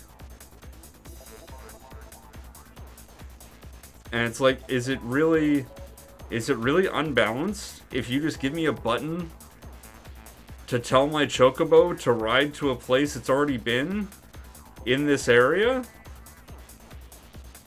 That I'm just saving the 10 to 20 gil of paying the auto ride thing, and also I get to experience riding my chocobo that I customize or whatever. Like, why is that not a thing?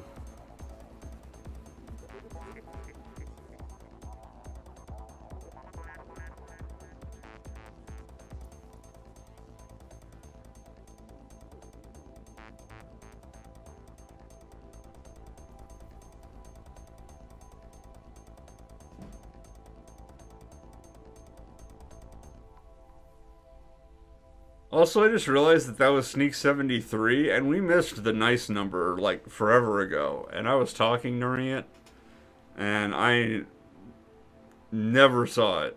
So, the joke was for nothing.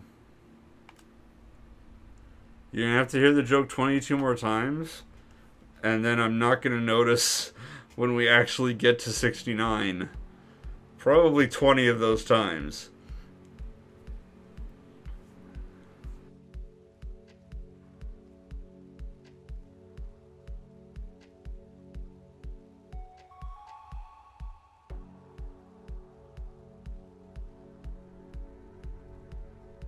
No, I will probably notice once or twice. Don't count me completely out. I'm especially going to notice if there's nobody in the Twitch chat when it happens, and I have nobody to talk to. And, you know, nobody to listen to me talk about why can't chocobos remember where they've been.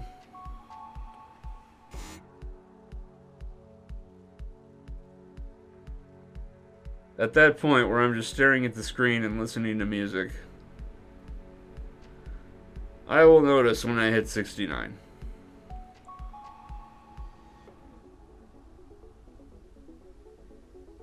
Hey, Mendex7394. I do not want to buy viewers, and now I need to see if the app will let me ban you. Yes, it will. Thank you much.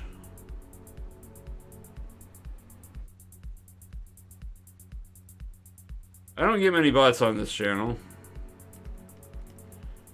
Probably because nobody watches this channel.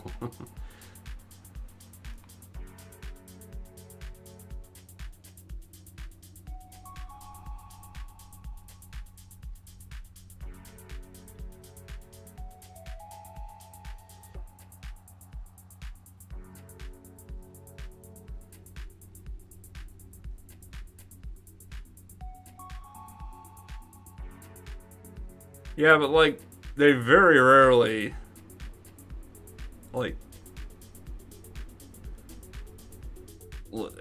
it's gotta be at least 6 months since the last time I got a buy followers spam bot here.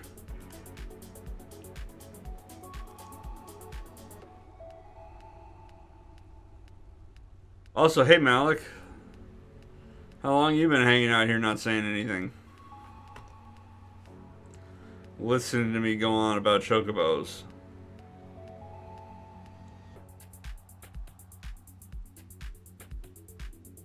And as long as I'm nitpicking about chocobos, chocobos say wark. Chocobos do not say que. Que is stupid. Wark is what chocobos say. W-A-R-K. Wark. Well, welcome back to your computer. Hashtag Chocobos say wark.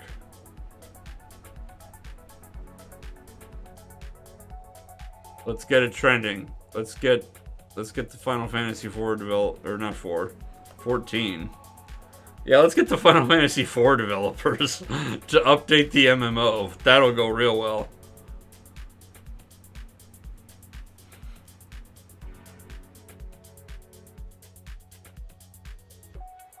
Oh yeah, I think you both were not here for the table topic tonight. We did the table topic early. How many conventions do you attend a year? Honestly, one of the better questions in this box because we can talk about conventions. And I did for a little while.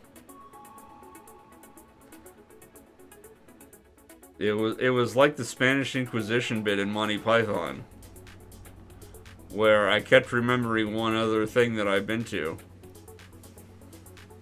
So the number of conventions that I attended kept going up as I remembered each one at a time. Our main weapon is surprise. Surprise and fear. Our two main weapons are surprise and fear. Etc., etc. I don't remember how the bit goes.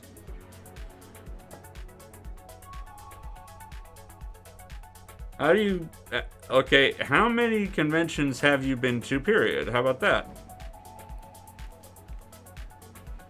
How many levels do you... 35? That didn't even make sense. How many level 35s have you gotten? That made slightly more sense. Get more stamina. More stamina-ass.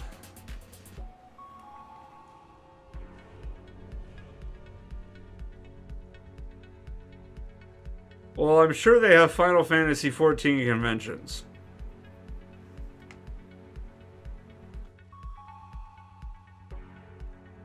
There are enough cosplayers in the world who play Final Fantasy XIV.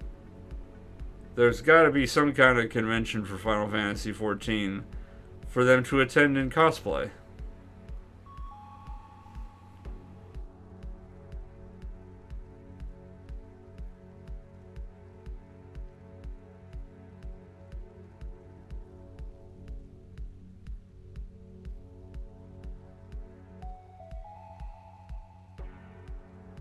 Okay, that's like 3 times as many as I've been to. And also the fact that there have been no conventions for like 2 years because of the coof. That doesn't count. You can't count the last 2 years.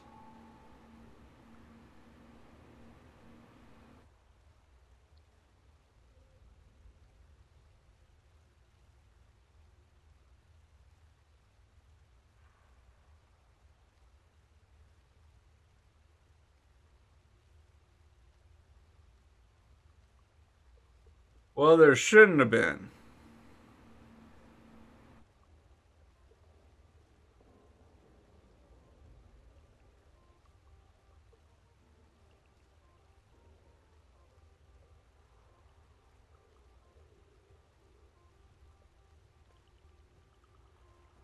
There is a board game convention that's been shut down for the past 2 years that's happening in Vancouver. In like...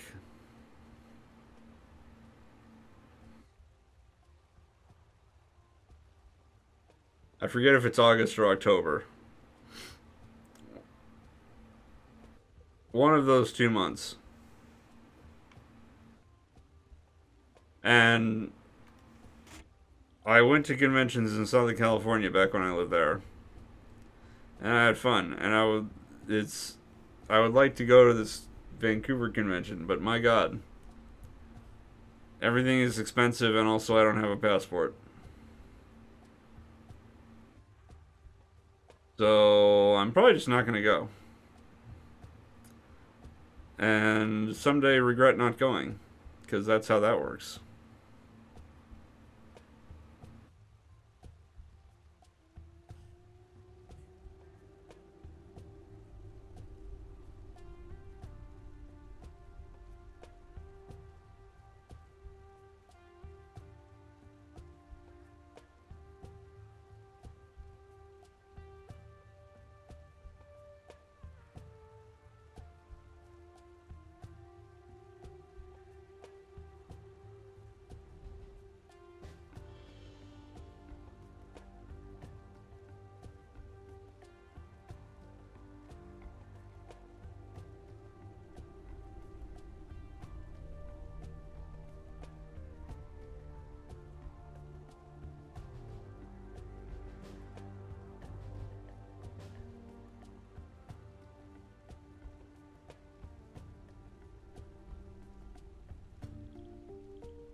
Ugh.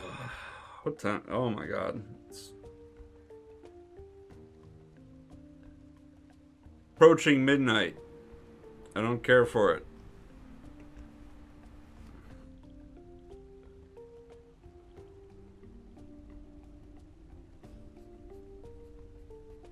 I also don't remember what sneak level I'm at.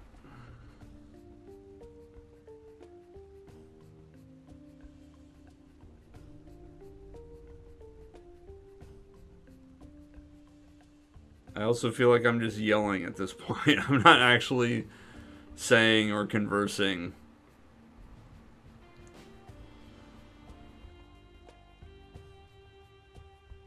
I just feel like I'm shouting at the microphone generally.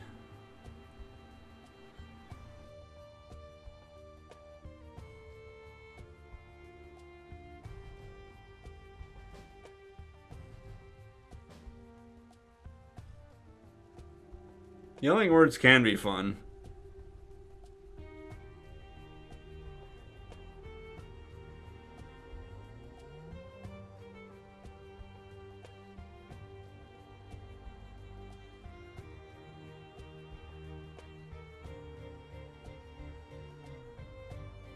I'll bet money I'm the only person streaming Final Fantasy IX right now. Not a lot of money because I'm poor. Like, I bet you a quarter. Don't actually bet me. I don't have any bets.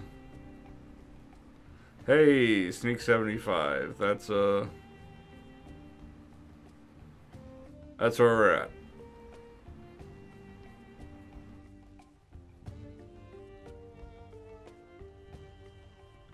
I lose. How dare somebody else stream Final Fantasy IX in the middle of the goddamn night?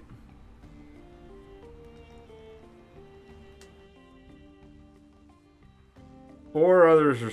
Oh my god. In English? Or are we talking like. Oh, what time is it in Japan right now?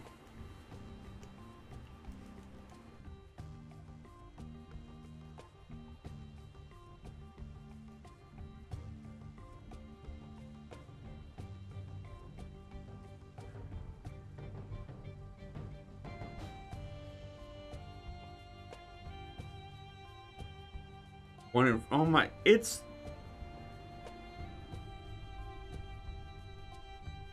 like 8 a.m. in France.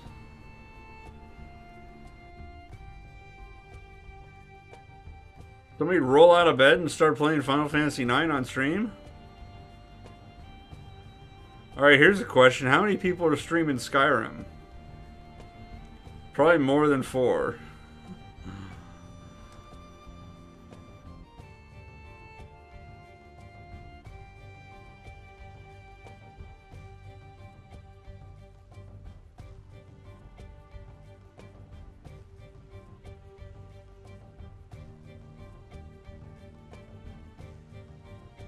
I guess I should specify special edition. Skyrim special edition. I bet there's more than 4 people streaming that. Now give me my quarterback. We're even now. Yeah, you see there. If my game category was Skyrim special edition,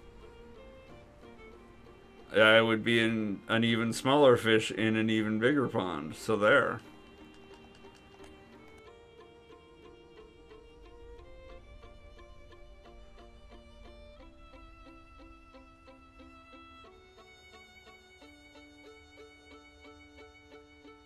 How's about you parlez-vous that? Oh, that was normal Skyrim. Still, 20 is more than 4.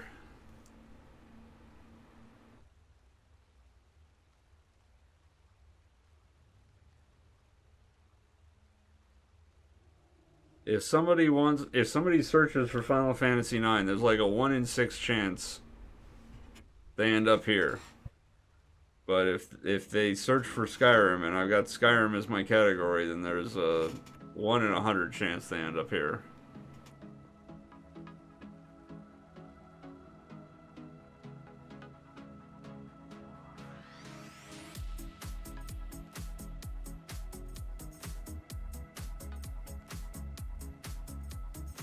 Frankly, at this point, I don't know why I'm here. I'm barely awake. Clearly no longer cognizant of reality.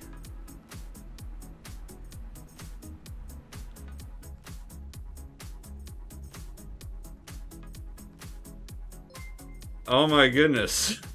Glitch. I'm being rated by Glitchy. Hello, Glitchy. TTV. I am awake.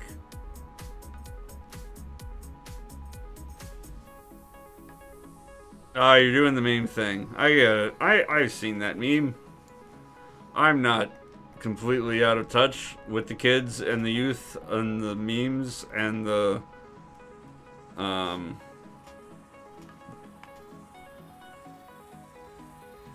I'm not awake enough to finish the sentence though. That's for damn sure.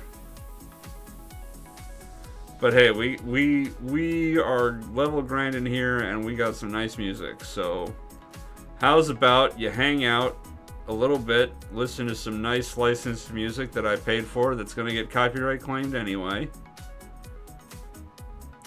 while I level up in Final Fantasy IX starting area and Skyrim starting area. And talk nonsense, because I've been awake for too long and my brain is shutting down.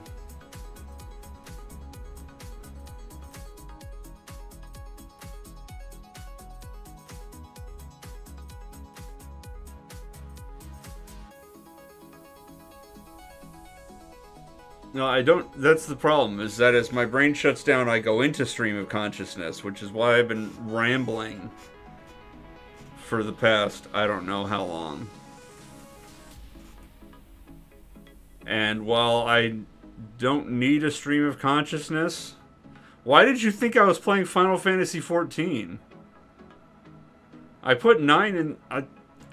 Yeah, that says I put 9.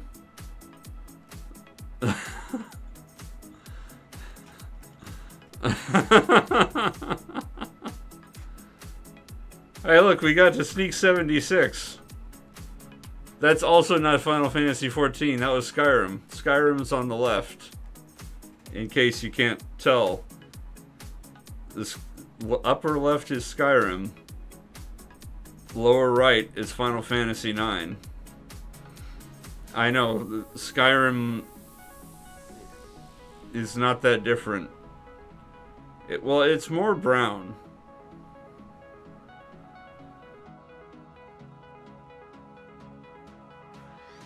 The Skyrim part is more brown than the Final Fantasy IX part is more blue-green.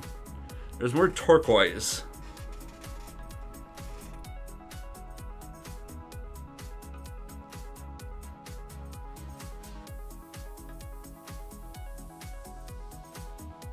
But how do you like this music? This is Deep Progressive House Track by Zidane. Whatever the hell that means and whoever the hell they are.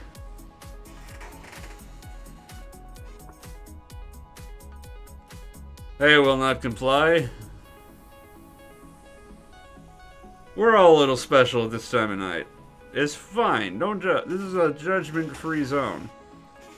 Except the only judgment I allow is that chocobos say work. Chocobos do not say que. That is, so let it be written, so let it be done. Chocobos say work. Hashtag chocobos say work. Let's get it trending. No, they don't say que.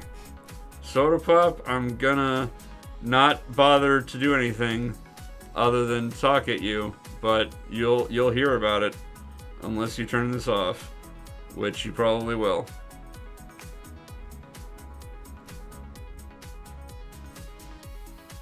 Man, I haven't taken my meds tonight yet.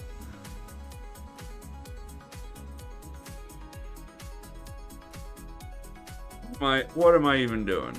Look at how many fights I have left before I hit level 99 in Final Fantasy IX. That is a 6-digit number. And it's gonna stay a 6-digit number for a long time. It will still be a 6-digit number by the time I get to level 99 in Skyrim. which is going to take about 2.5 months at the current rate.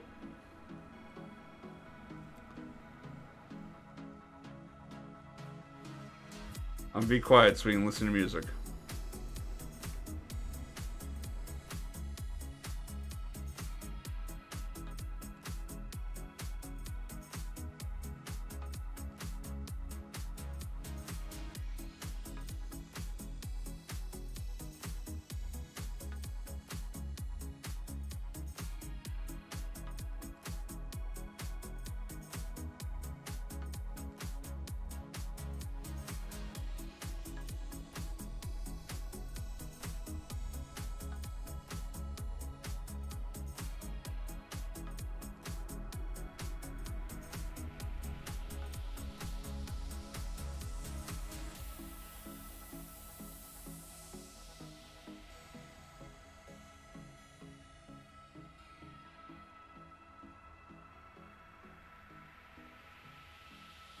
See, wasn't that an acceptable representation of progressive house track?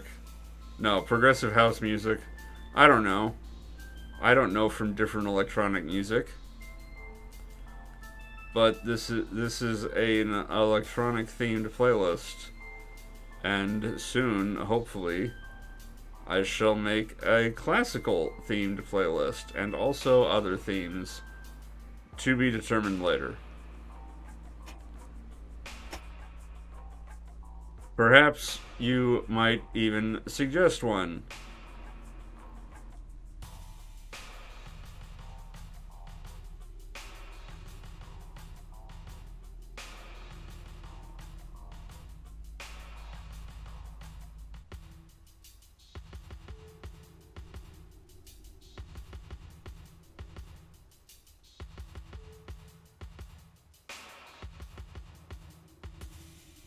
I have never played Elder Scrolls Online. My understanding is that it is set many hundreds of years before the events of Skyrim.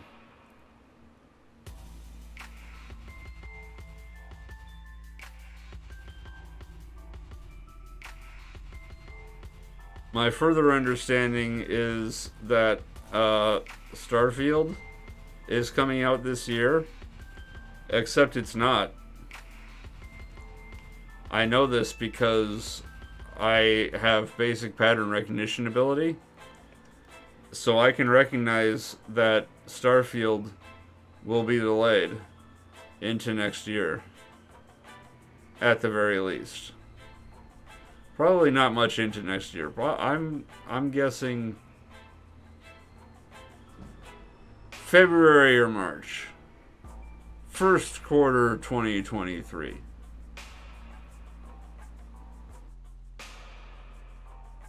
No, but like they announced a release date for Starfield of sometime in November of this year. And I declare that it shall not come out in November of this year, but instead be delayed. And that delay announcement will come at some point, but delayed it shall be.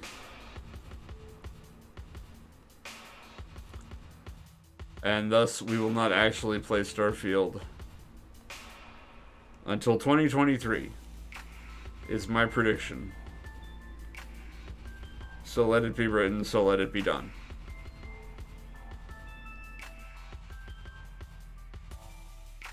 But anyway, they're not even gonna start on Elder Scrolls 6 until Starfield's out the door. And development time being what it is, we may get a 20th anniversary of Skyrim before we get Elder Scrolls 6 to come out. I doubt it. But a 15-year anniversary? Probably. 20th? Not outside the realm of possibility. Cyberpunk 2077 had an 8-year alleged development cycle. It was more like 2 at best. And that came out way too soon. They should have delayed it further. And the same could happen to Elder Scrolls 6. They'll have an 8-year development time that's more like 2, and they'll say this needs more time, and then they delay it 3 more years, and then bam, 20th anniversary edition of Skyrim releases before Elder Scrolls 6. And if I'm wrong, it will not be the first time I've been wrong, nor will it be the last. It will just be one of many.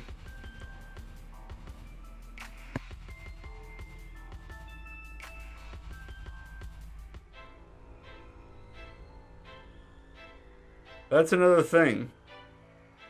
People invest too much of their identity in being right.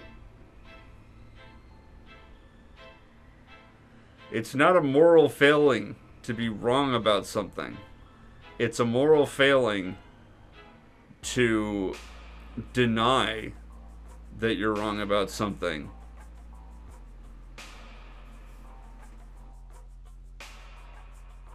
Being wrong about things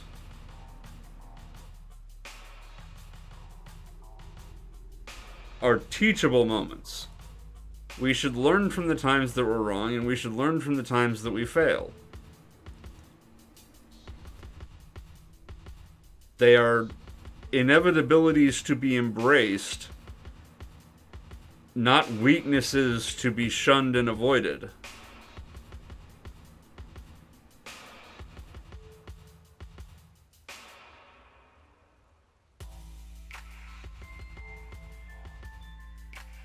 Go out and do something new. Don't worry if you suck at it. You're new. You'll get better the more you do it. You will be doing a thing for a year and you'll still do things wrong, but hopefully not the same wrong things that you did the first day. You will grow and learn as a person and become more well-rounded and better for it. And this is a good thing.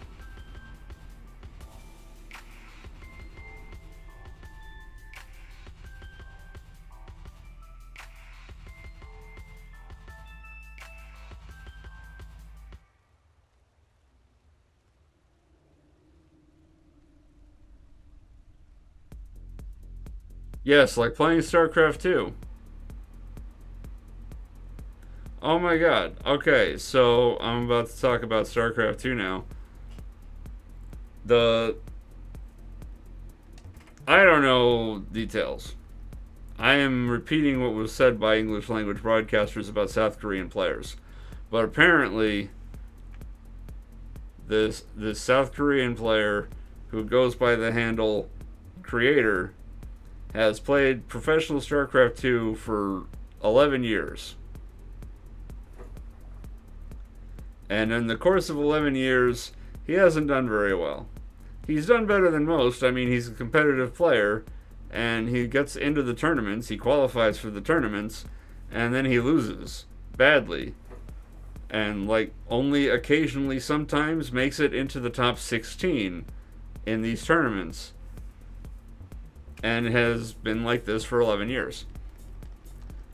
And then this year, in this tournament, he's kicking ass and taking names. And it's like his 11 years of work is finally culminating. And now he's in the finals of a tournament. And he could potentially win the whole thing. And he's becoming a better person. He's growing. He's learning. You could say, oh, 11 years of not winning, you suck, and I'm sure he's been beaten down at times, but you gotta learn from it. You gotta grow, take it in, learn the lesson. Don't make the same mistake twice. That's the only thing. If you keep making the same mistakes, you're not learning. Don't make the same mistake twice. But it's okay to keep making mistakes. It's okay to keep making mistakes for 11 years. Because you can do that and still end up on top at the end. There we go. We're tying it in together. It's all coming together. We'll put a bow on it, give a little kiss, and I should go to bed. It's late.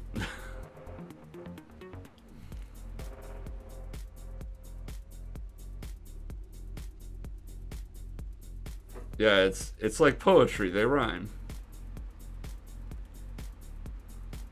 I don't remember if I had a half fight coming in here. I'll be honest. I don't know if I need to have a half fight going out of here. I'm not going to. Except I am, because I was walking and then at the last possible moment, I had it. That's annoying. You know what? I probably missed some buttons. I'm going to press a button for this fight. We're going to put this on the counter. Because I bet if I reconciled the XP that I need to go with the fight counter, I will see that I missed some. No, I did not take that as you being rude. No, I'm just talking. I was just trying to segue the last thing I said into saying something else, and it became a whole thing about self-improvement. And take from it what you will. That's just me trying to be a better streamer and trying to talk and engage and making mistakes, but hopefully not the same ones over and over. I need to sell items too.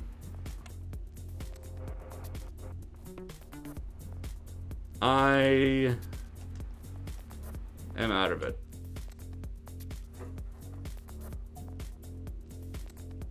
So we're gonna save, and for those of you watching this on YouTube in the distant future, next Sunday AD, tonight's secret word is perseverance. I may have used that already, but I don't care. Perseverance. If you persevere, you too can succeed. So comment down below perseverance so I know you made it to the end of the video. Nobody will, because nobody makes it to the end of these videos. This is a 2.5 hour stream of nonsense where I run in a circle and do the same fights over and over and stare at a wall. Speaking of which, gotta save in Skyrim too, lest I forget.